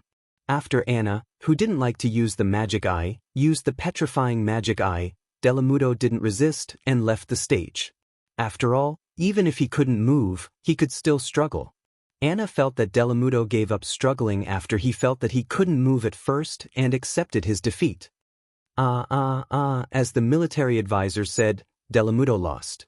The voice of a girl that didn't sound like a human's voice came. Then, Anna and Sakura Midu began to feel dizzy and fell to the ground. "This is poison." Anna's eyes began to lose focus. It was a poison that could affect servants. Then Anna tried to look at Sakura Midu. To be able to affect servants, it was a poison that could kill Sakura Midu, who was just a human girl. "Don't worry, I don't have the idea of poisoning my prey." With that said, the owner of the voice walked toward Sakura Midu. Anna tried hard to look at that person, but because of the poison, she couldn't concentrate. In short, it was like being short-sighted. She couldn't see that person's face. The only thing that could be seen was the other party holding up the cherry blossoms and smiling. "What a delicious food, I won't be polite." Then, Anna's eyes turned black, and she completely fainted. The battle outside continued, but it had nothing to do with Lev, who was the master of the new 7 knights, and Wuming, who was the backbone of the joint forces of the old servants. Feeling the thick fog that constantly destroyed his body, the demon god pillar Flawless sneered. "Do you think you can trap me with this enchantment alone? Too naive." Flawless swayed and stood in the middle of the empty city of London full of harmful fog, and said wantonly, "I do have the idea of cutting off the connection between you and your servants, but this enchantment is not omnipotent. It can't trap you for a long time." Wuming said calmly, "In that case, this will be your hiding place. Dragon of origin." Flawless said, releasing the acid fog that corroded Wuming's enchantment. When the acid fog was about to approach Wuming, Wuming smiled. "Flawless, I heard that you are the demon god pillar in charge of intelligence, right?" Wuming asked. "So what?" Flawless said. His actions did not stop, and Wuming was completely wrapped in the black fog. "Then have you heard of the Saver job class?"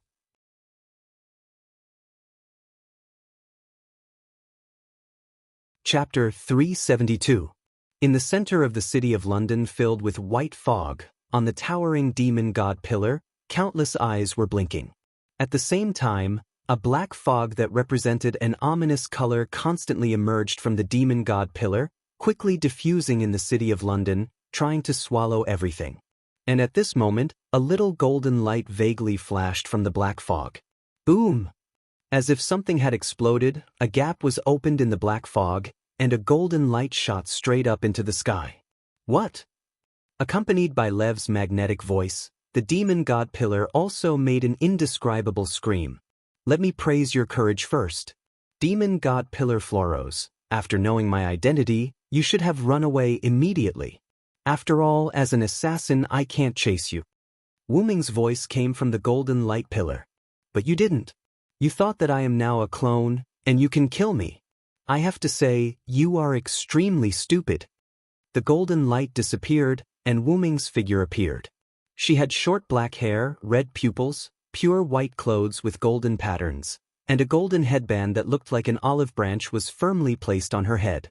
That's right, this was Wu Ming's savior. This was also the reason why Wu Ming said that he was also a trump card in front of Olga, Marie, and the others. How is this possible? Without the Holy Grail, how can you change your class? Floros said with some horror. Indeed, Wu Ming needed the help of the Holy Grail to change his class. During the battle with Darius, because Wu Ming was a class card at that time, his nature was not the same as that of a servant's spiritual body, so Wu Ming's body in the root could affect Wu Ming at that time. Now, because Wu Ming was a servant summoned by the Holy Grail, his spiritual base was different from the spiritual base materialized by the class card. Therefore, he still had to rely on the power of the Holy Grail, just like when he was in Tuliphus.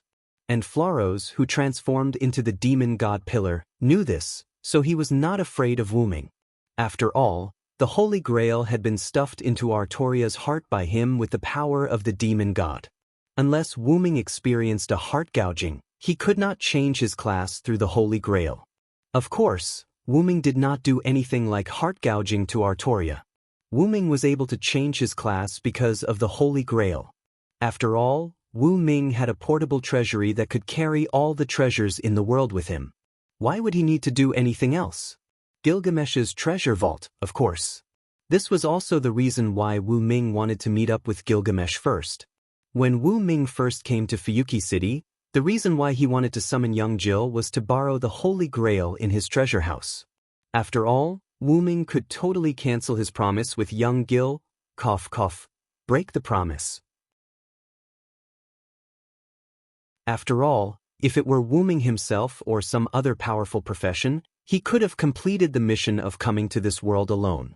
However, Wu Ming was an assassin, a spiritual base Wu Ming Jack the Ripper, which made things a little awkward. This could be considered as Wu Ming's punishment for cheating. However, this awkwardness was not because Jack the Ripper's spiritual base was weak, but because it was not right. Fog Knight's murder, intelligence erasure, inherent enchantment dark mist, the mist, and Mary Ripper, the lady, were all powerful skills and noble artifacts. However, in the face of something like the Black Mud, it was inevitable that it would be a little difficult to resist. It was precisely because of this that Wu Ming chose to summon young Gil. This way, he wouldn't owe young Gil anything.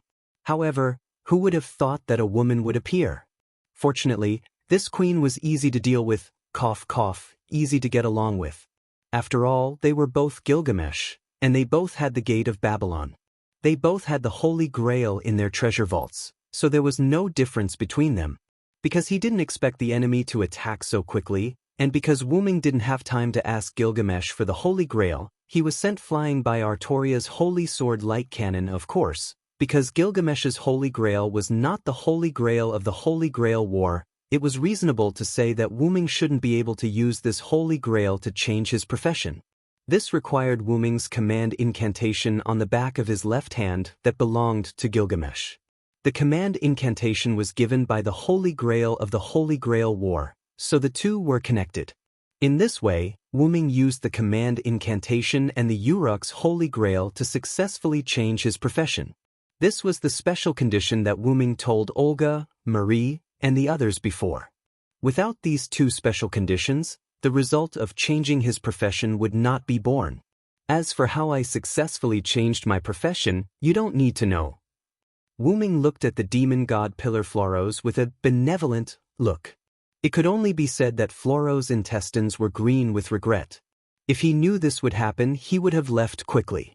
However, there were no ifs in all of this, so Floros still had to bite the bullet.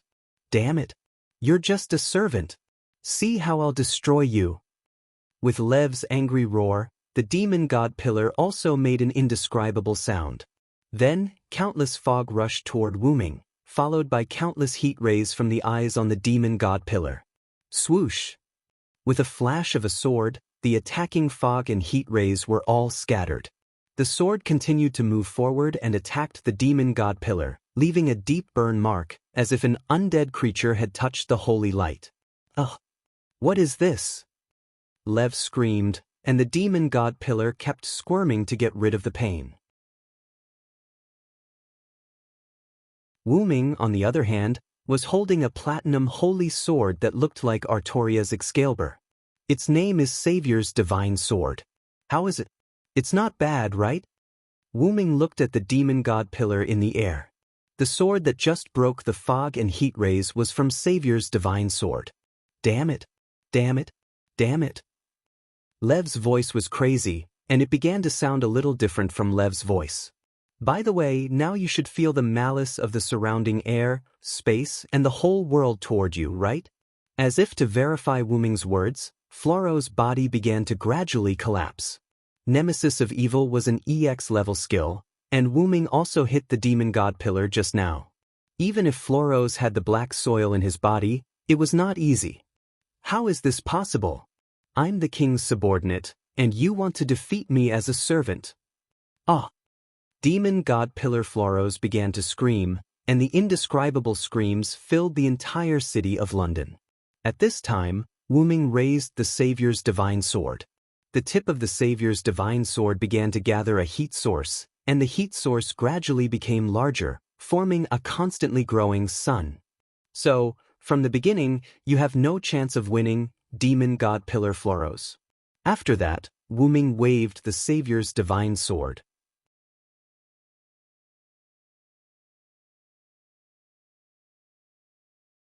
Chapter 373. The place where Wu Ming and Lev were originally located was shattered, and Wu Ming appeared in the same place. When Wu Ming first entered, he was wearing a black trench coat and a black hat, and when he came out, he was wearing a white coat with golden patterns and an olive branch headdress.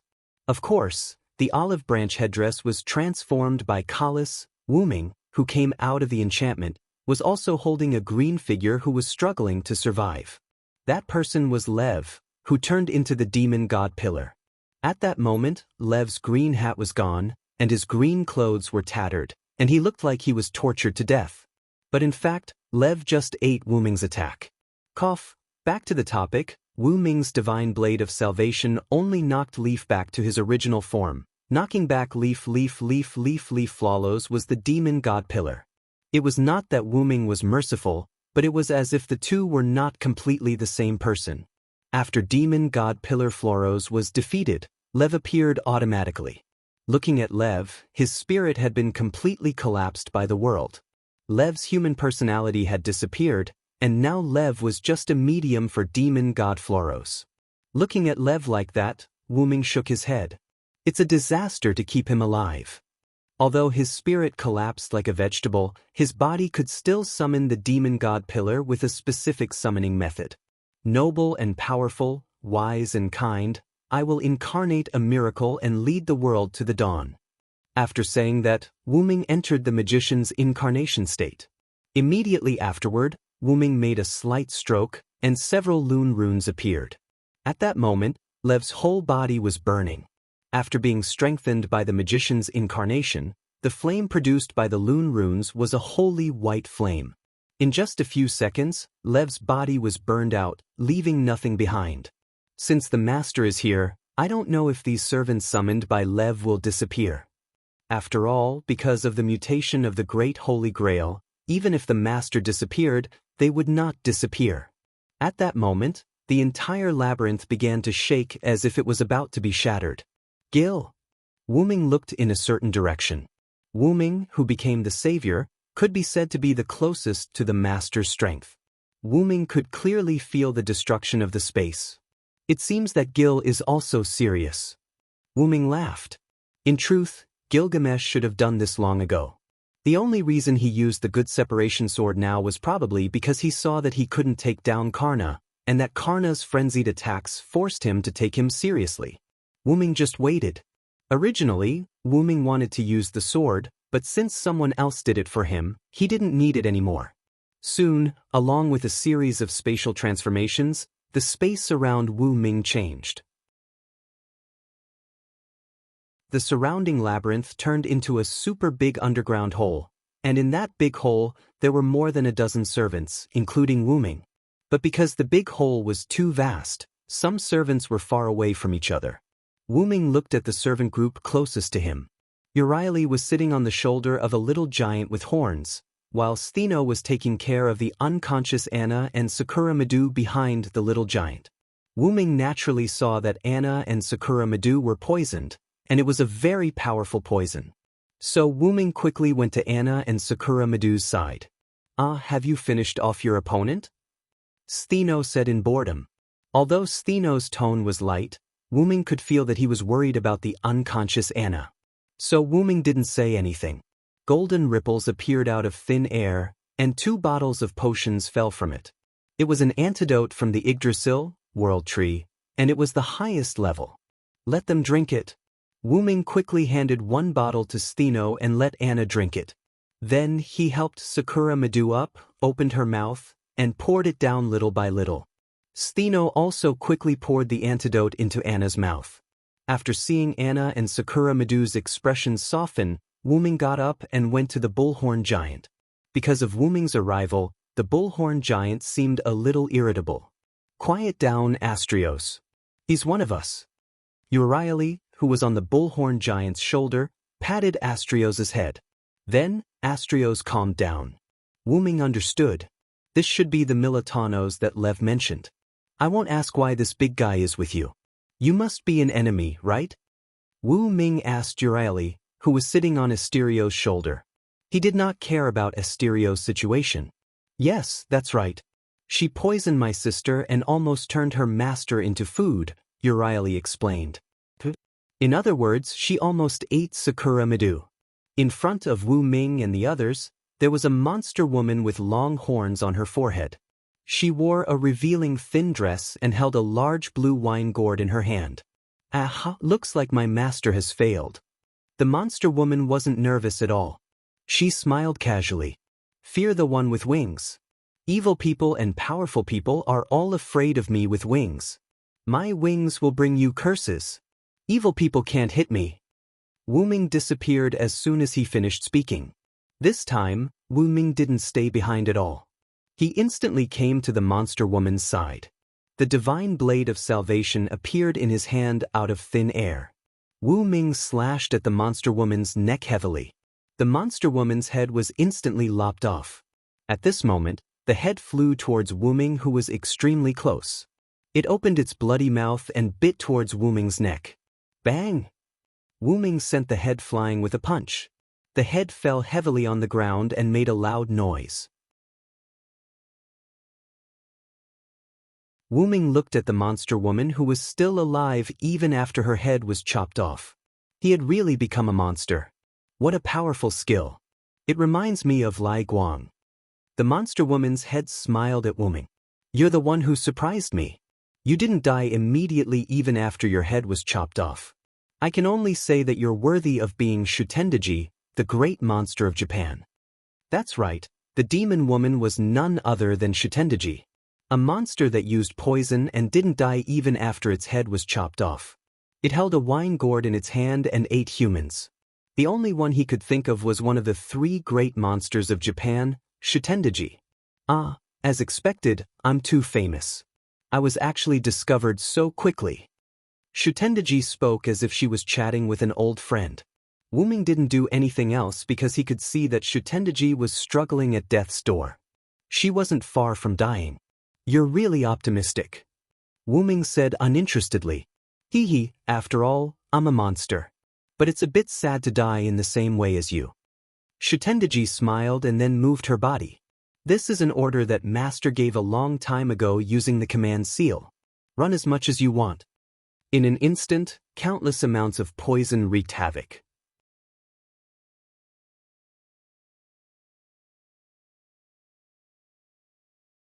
Chapter 374. In an instant, Shutendaji's wine gourd exploded. The wine gourd was like a bottomless pit, releasing endless seven-colored venom. The seven-colored venom exuded a terrifying aura. Although Wu Ming could resist it, Wu Ming didn't think that the servants and masters inside the big hole could resist it. Run as fast as you can. Shutendaji's head smiled, then disappeared with his body. Only the large amount of venom was left behind. The most important thing was that the venom was still spreading at an alarming speed. Wu Ming used his phoenix avatar that had not yet exited and came to Anna and Sakura Madu's side. Let's get out of here quickly. Even servants can't resist this venom, Wu Ming said while carrying Sakura Madu. Stheno carried Anna, and Astrios stretched out his hand and let Stheno stand on it. Then Astrios grabbed Stheno and Anna in one hand and carried Euryale on his shoulder and began to escape toward the big hole's exit. Wu Ming jumped on Astrios' shoulder, handed Sakura Madu to Euryale, and then took out an item from Golden Ripple and gave it to Euryale. Put it on Astrios, and then infuse it with magical power. It can speed up your movement. Silent Wonder didn't think that a big guy like Asterios could move that fast. In the end, Venom still caught up to him and forced him to leave the stage. Understood, then we'll go first. Euryale was serious, which was rare for her. After Wu Ming left Astrios' shoulder, she activated the item. Ah! Astrilius seemed to have felt the blessing of this power, so he roared and quickly left the place. Wu Ming looked behind him. Not only the venom, but the ground and even the air were dyed with seven-colored venom. As expected of a monster, it left a lot of trouble even after death. Wu Ming looked helplessly at the circle behind him, then resolutely rushed toward Gilgamesh's position. Because of his phoenix avatar, Wu Ming arrived at Gilgamesh's side in just a few seconds. Because the source of the venom was Wu Ming's side, Gilgamesh's side was not affected by the venom yet. After arriving at Gilgamesh's side, Wu Ming first used magical power to burn the venom on his body. You're late, Hyun-ryong. Gilgamesh sat on a luxurious exclusive seat brought over from the villa. He propped up his chin with one hand and rested his other hand on the seat. He tilted his head and looked at Wu Ming. Although it was a complaint, Wu Ming could feel Gilgamesh's happiness from his tone. Not only was Wu Ming happy, but he was also happy to meet a strong opponent. Wu Ming looked at Gilgamesh, who was sitting on the chair. There was a hole in his chest, and the spirit core that was supposed to be his heart was gone. By relying on his skill to act alone, Gilgamesh wouldn't disappear immediately after his spirit core shattered. This king was a little careless and was stabbed by that guy's Godslayer spear. Gilgamesh smiled indifferently and waved his hand. And Karna, who was nowhere to be seen, had undoubtedly left the arena. Really, I told you not to be careless. It seems that you can't do anything without me. Wu Ming didn't feel sad. Sadness would be an insult to Gilgamesh, so he teased Gilgamesh. You really dare to say that, Hyun-ryong? Gilgamesh glared at Wu Ming. However, Gilgamesh's anger turned into joy. Forget it. This king was happy on this trip, so I won't argue with you. Gilgamesh smiled and closed his eyes. Clatter. At this moment, the sound of chains came. Immediately afterward, Gilgamesh felt something familiar touching his cheek. Gil, it was the voice of his best friend. Gilgamesh suddenly opened his eyes. A golden chain was on Gilgamesh's body, and the chain touched Gilgamesh's cheek. If it's you, this should be your wish. Wu Ming stretched out his arm, and the chain stretched out from Wu Ming's arm. Sure enough, you two know this king best. After that, Gilgamesh turned into pure magic and disappeared, leaving the chair behind. It's nice to meet you again. Goodbye, Gil. The chain made a pleasant female voice. To meet me and Enkidu again, this is your wish, Gil. The chain once again wrapped around Wu Ming's arm, and with a flash of golden light, the chain was hidden. Then, Wu Ming went to the place where Kukulin and the unknown white-haired red-clothed servant were. When he came to the two, they were sitting down and chatting. Yo, senior brother. Seeing Wu Ming's arrival, Kukulin greeted him warmly. What's going on with you two? Wu Ming was stunned by the scene. This guy is a traitor, and his purpose is to repair this singularity. Cuculin pointed to the white-haired red-clothed servant. It's just for work reasons. The white-haired red-clothed servant said expressionlessly. Looking at the approaching blue circle, Wu Ming looked at the two. Are you not going to leave? He could see that the two were not going to leave and were ready to leave. You've defeated that demon god pillar, so you don't need me anymore. Also, I made a bet with this guy to see who can't hold on and leave first. Cuculin smiled. Oh yes, this guy told me about the demon god pillar. Cuculin pointed to the white-haired red-clothed servant. The main enemy has been killed, so I should go back. The white-haired red-clothed servant continued to say expressionlessly. What? You're cheating. Cuculin said excitedly. It's your fault for being stupid, Cuculin. The white-haired red-clothed servant smiled proudly. When they came to the big hole, the white-haired red-clothed servant told Cuculin his purpose. He said that the enemy had been killed, and there was no need to fight anymore. After that, he saw Shutendaji's wine gourd explode, and the whole big hole began to become a poisonous hole, so he made a bet with Cuculin to see who could hold on first. After knowing that the mastermind behind the enemy had been killed, Cuculin, who was not satisfied with the fight, said that of course, he could fight with him. That was what led to the current scene. You're bluffing. Cuculin spat out blood and looked at the white-haired red-clothed servant rather unhappily. The poison that had invaded here began to erode the two's spiritual base. I told you, it's your fault for being stupid. The white-haired red-clothed servant also spat out blood and said weakly. Soon, the two turned into blue magic particles and disappeared. What a bunch of idiots. Wu Ming shook his head helplessly and looked at the last servant's gathering place in the big hollow. The black holy sword slashed on the white holy shield, which was extremely harsh in this big hole with only a few people.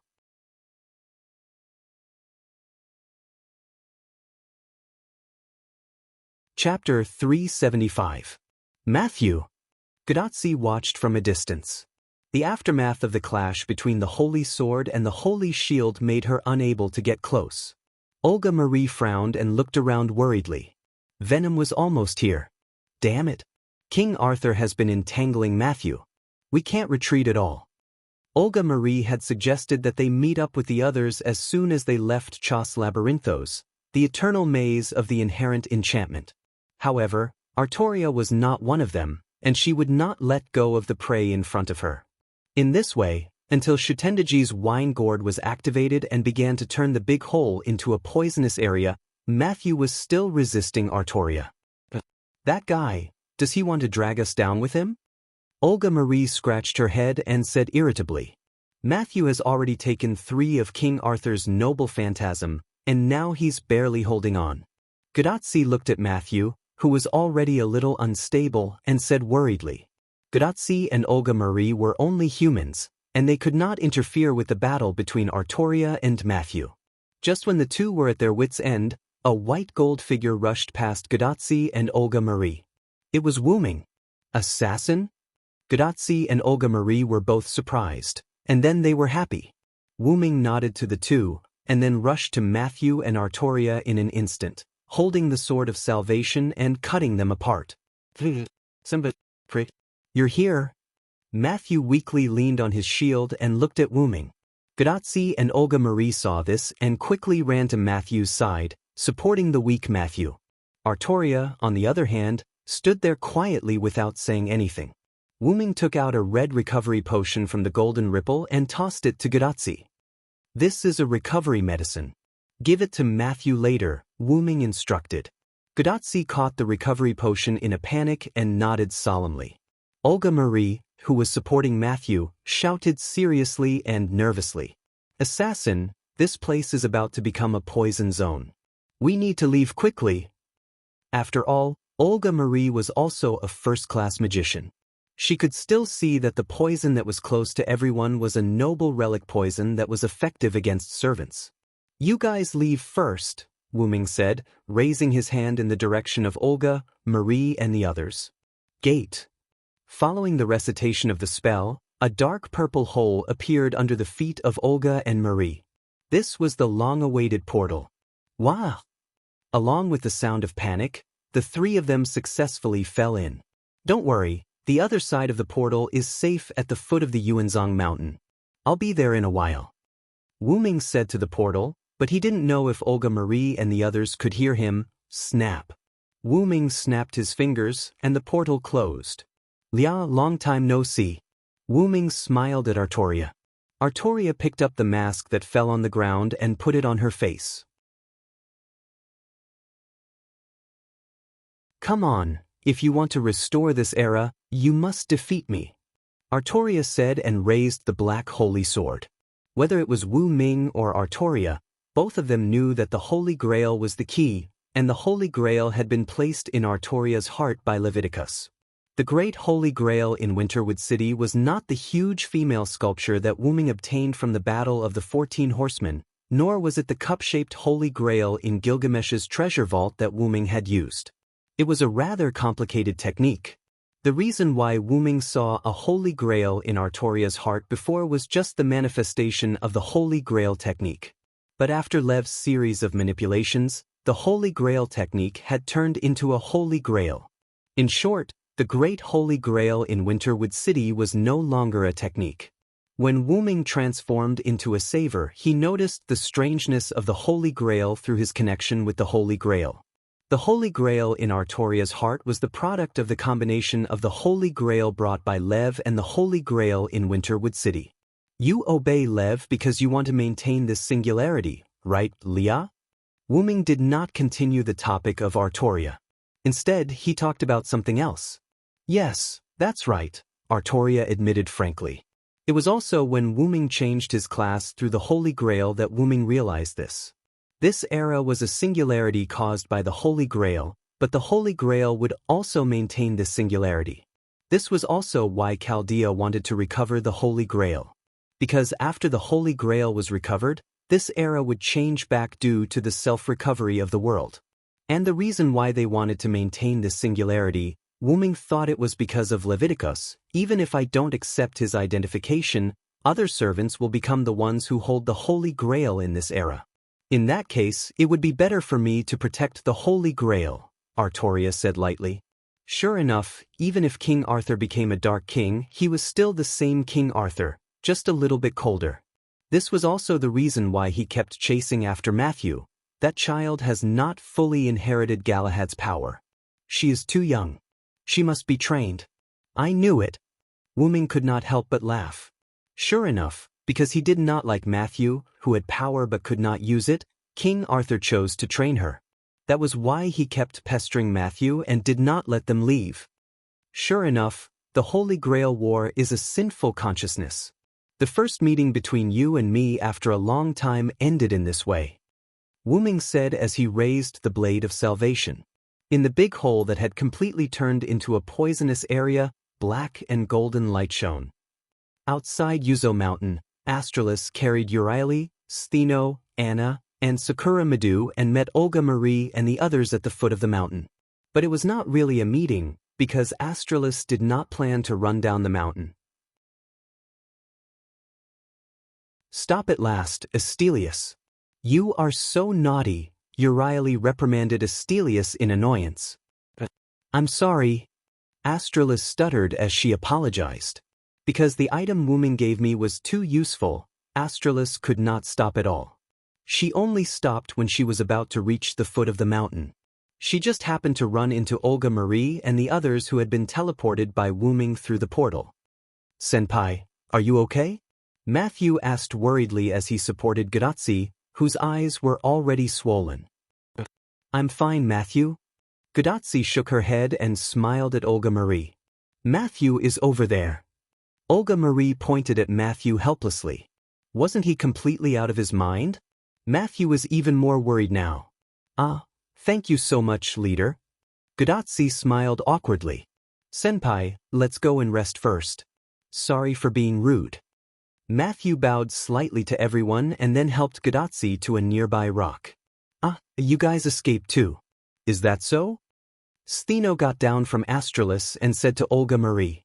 Yeah, assassins seem to have used some kind of spatial magic to teleport us here. Is that so? That means that man is still in the poisonous area? Calculating the time, The big hole in Yuzo Mountain had almost completely turned into a poisonous hole. Boom. Suddenly, there was a huge explosion. Yuzo Mountain exploded.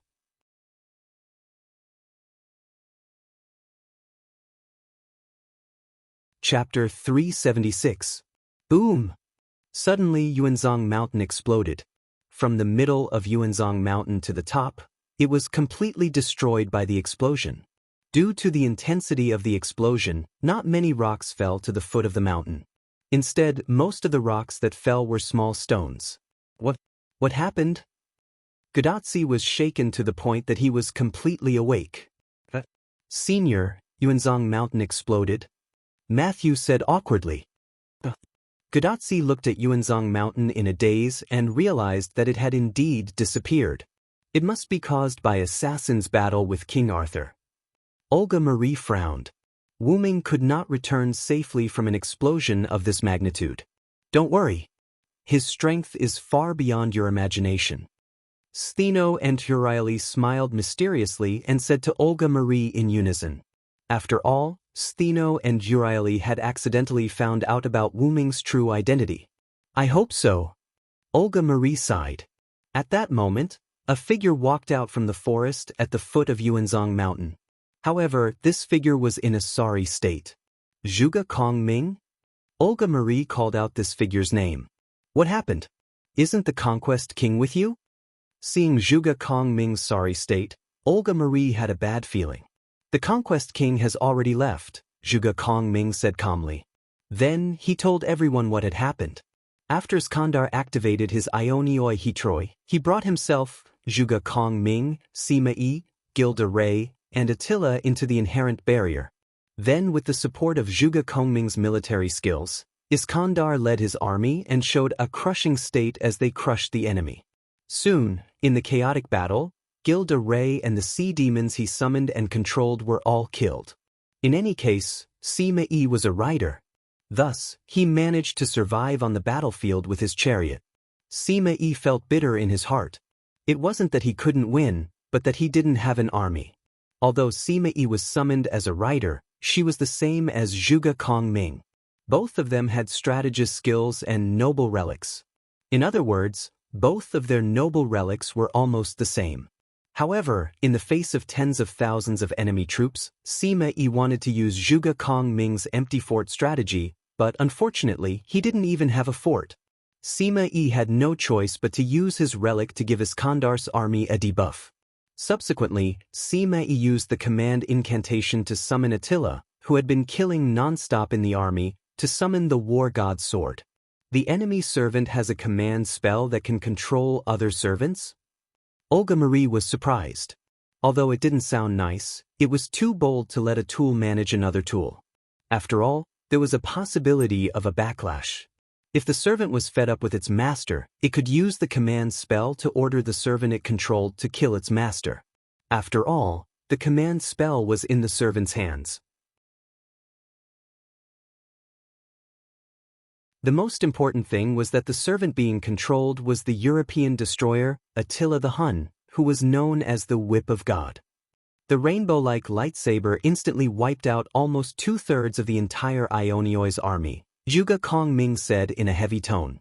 There was no doubt that Iskandar had been defeated.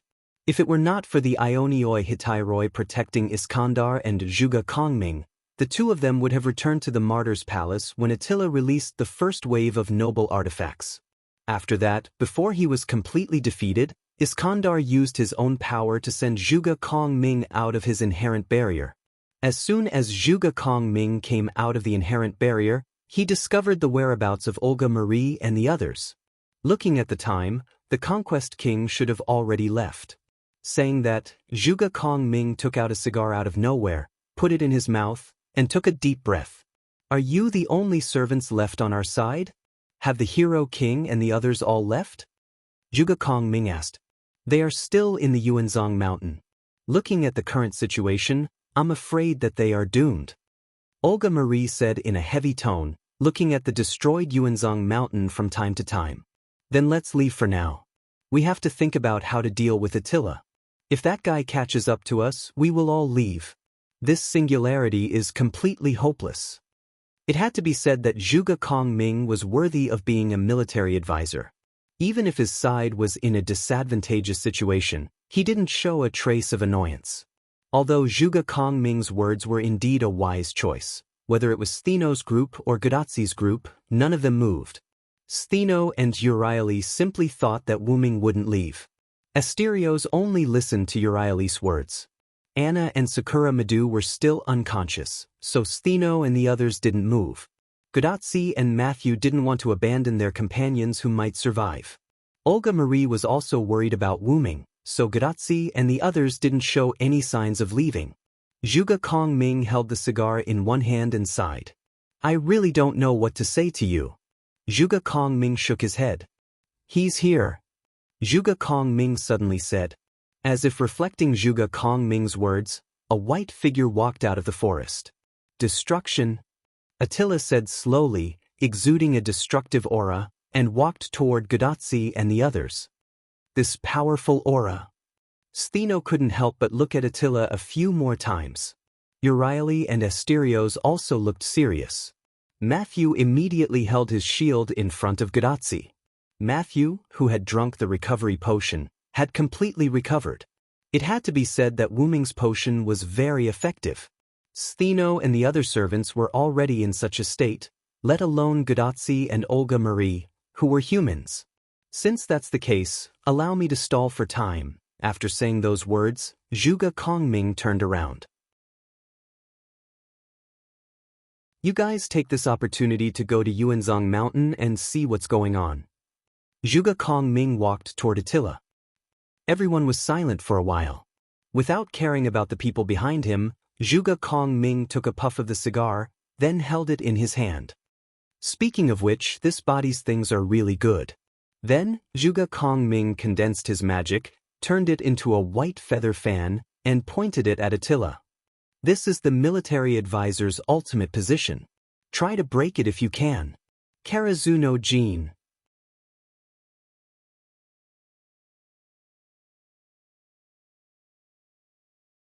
Chapter 377.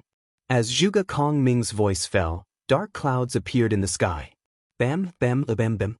Along with 8 sonic booms, 8 huge 8 trigrams pillars fell from the sky. With Attila as the center, the 8 trigrams pillars fell in 8 directions around him. In an instant, an invisible force spread out, and Attila stopped in his tracks. A formation. Although Attila had been acting like a berserker and always wanted to destroy, he was still the king of the Hun Empire, the god's whip Attila who had conquered Europe. Attila had also dabbled in the military of the East. The unknown force of this formation did indeed stop Attila's footsteps. It's useless, destroy. Attila raised the war god's sword in his hand as he spoke. Suddenly, Zhuge Kongming's formation was broken. Have you forgotten my existence, Zhuge Liang? The blonde girl in an ancient robe rode a chariot not far from Attila. She was the rider, Sima. She was the one who held Attila's command charm. On the other hand, Zhuge Kongming's Karazuno Jin was countered by Sima Yi's primordial chaos array. Sima, you really are a hindrance. Zhuge Kongming knew that Sima Yi was nearby, but he did not expect her to do the same as he did. Then you can return to the martyr's palace with peace of mind, Zhuge Liang.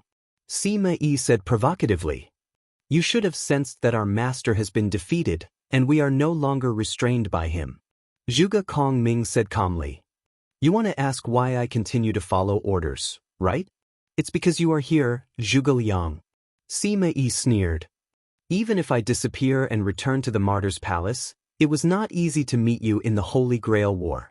The shame of the empty city stratagem will be washed away here. In the name of the command charm, Saber Attila, release your noble charm. Sima Yi raised her right hand, and one of the remaining 2 command charms on the back of her hand disappeared. Attila silently raised the war god's sword in his hand. Destruction. The war god's sword began to spin, emitting a rainbow light. Zhuge Kongming took a light puff of his cigar. He was ready to leave the stage. After all, the war god's sword was not something he could withstand. Clank! Suddenly, a shield appeared in front of Zhuge Kongming. Matthew raised his shield and prepared to block Attila's noble phantasm. Are you an idiot? His noble phantasm is the war god's sword. You're not mature enough yet, so you won't be able to block it. Zhuge Kongming shook his head helplessly. But we can't abandon our companions. Gadazi walked to Zhuge Ming's side. Anyway, we're in the attack range of the opponent's noble phantasm. Since we can't escape, then let's not escape. Olga Marie crossed her arms and said proudly, I don't believe them, but that man. Stheno smiled. If it's that man, I'm sure he'll be able to save me in times of danger, just like Astelius. Euryale stroked Astelius's horn. That man? I'm looking forward to it as well. Zhuge Kongming took another puff of his cigar. With that, Attila swung the war god's sword, and a rainbow-colored stream of light rushed towards Gadazi and the others. Matthew! Gadazi shouted. Senpai! Mashu inserted the shield into the ground. Lord Chaldeas, simulating the beginning of humanity. In an instant, a huge wall of chalk appeared, protecting everyone behind it. Boom! The colorful stream of light hit the holy chalk wall, and Matthew struggled to resist it. Her teeth were clenched, her body was trembling, but she didn't move. She was sweating profusely. All of these represented Mashu's difficulties at the moment. Thinking about Olga Marie's words, Gadazi walked to Matthew and held his hand. Hang in there, Matthew. Block the enemy's noble phantasm. 2 of the 3 command charms on the back of Gadazi's hand disappeared. Looking at Gadazi's determined eyes and feeling the endless power that came from nowhere, Matthew smiled and nodded heavily. Along with Matthew's shout, the chalk wall became more real and complete, and the shape of the outer wall was faintly visible. Boom! The power of the war god's sword reached the end, leaving a regretful sound on the chalk wall that it did not break. The 7-colored radiance was blocked, and the god's whip was blocked by the holy chalk wall. How is it possible? Sima Yi looked at the shield that blocked the war god's sword in surprise. If that's the case, let's do it again. Sima Yi said, raising the back of his hand again. That's it. Suddenly, Wu Ming's voice came. The sound of flesh being pierced by a sharp blade sounded, and Sima Yi's heart and soul core were pierced. Sima Yi spat out a mouthful of blood, looked at the platinum blade that went through his body, and turned to look at the assassin. I see King Arthur lost. Sima Yi's body began to glow, and little blue particles were emitted from Sima Yi's body, which was a sign that he was about to leave. Damn it! What a pity! Zhuge Liang. Saying that, Sima Yi turned into magic and disappeared. Wu Ming put away the sword of salvation and looked at Attila. Destroy! Attila said, and ran toward Wu Ming. But in the process, Attila's body began to dissipate, and Attila was about to leave. Attila looked at Wu Ming's left hand and understood. I see, so the Holy Grail War is over. Wu Ming's left hand held a small golden cube that looked like a Holy Grail. It was the Holy Grail that Wu Ming defeated Artoria. Attila was forced to return to the Martyr's Palace. Attila, God's whip, it's time for you to go back. Go back to your Martyr's Palace and continue to dream. Wu Ming said something strange and raised the Holy Grail. Attila did not say anything and waited quietly. With Wu Ming's unknown manipulation, Attila's body instantly collapsed, and he turned into pure magic and disappeared. At this time, the holy chalk wall disappeared, revealing the faces of Gadazi and the others. Assassin! Olga Marie and Gadazi shouted in surprise. Senior assassin! Matthew was supported by Gadazi, and he said weakly, but Matthew's voice was full of joy. That man is finally here. Stheno smiled. That's too slow, Euryale said. Oh, cried Asterios, not knowing what was going on. He really came, but it's finally over. Zhuge Kongming breathed out a mouthful of smoke and relaxed. The chaotic Holy Grail War of the 21 Servants.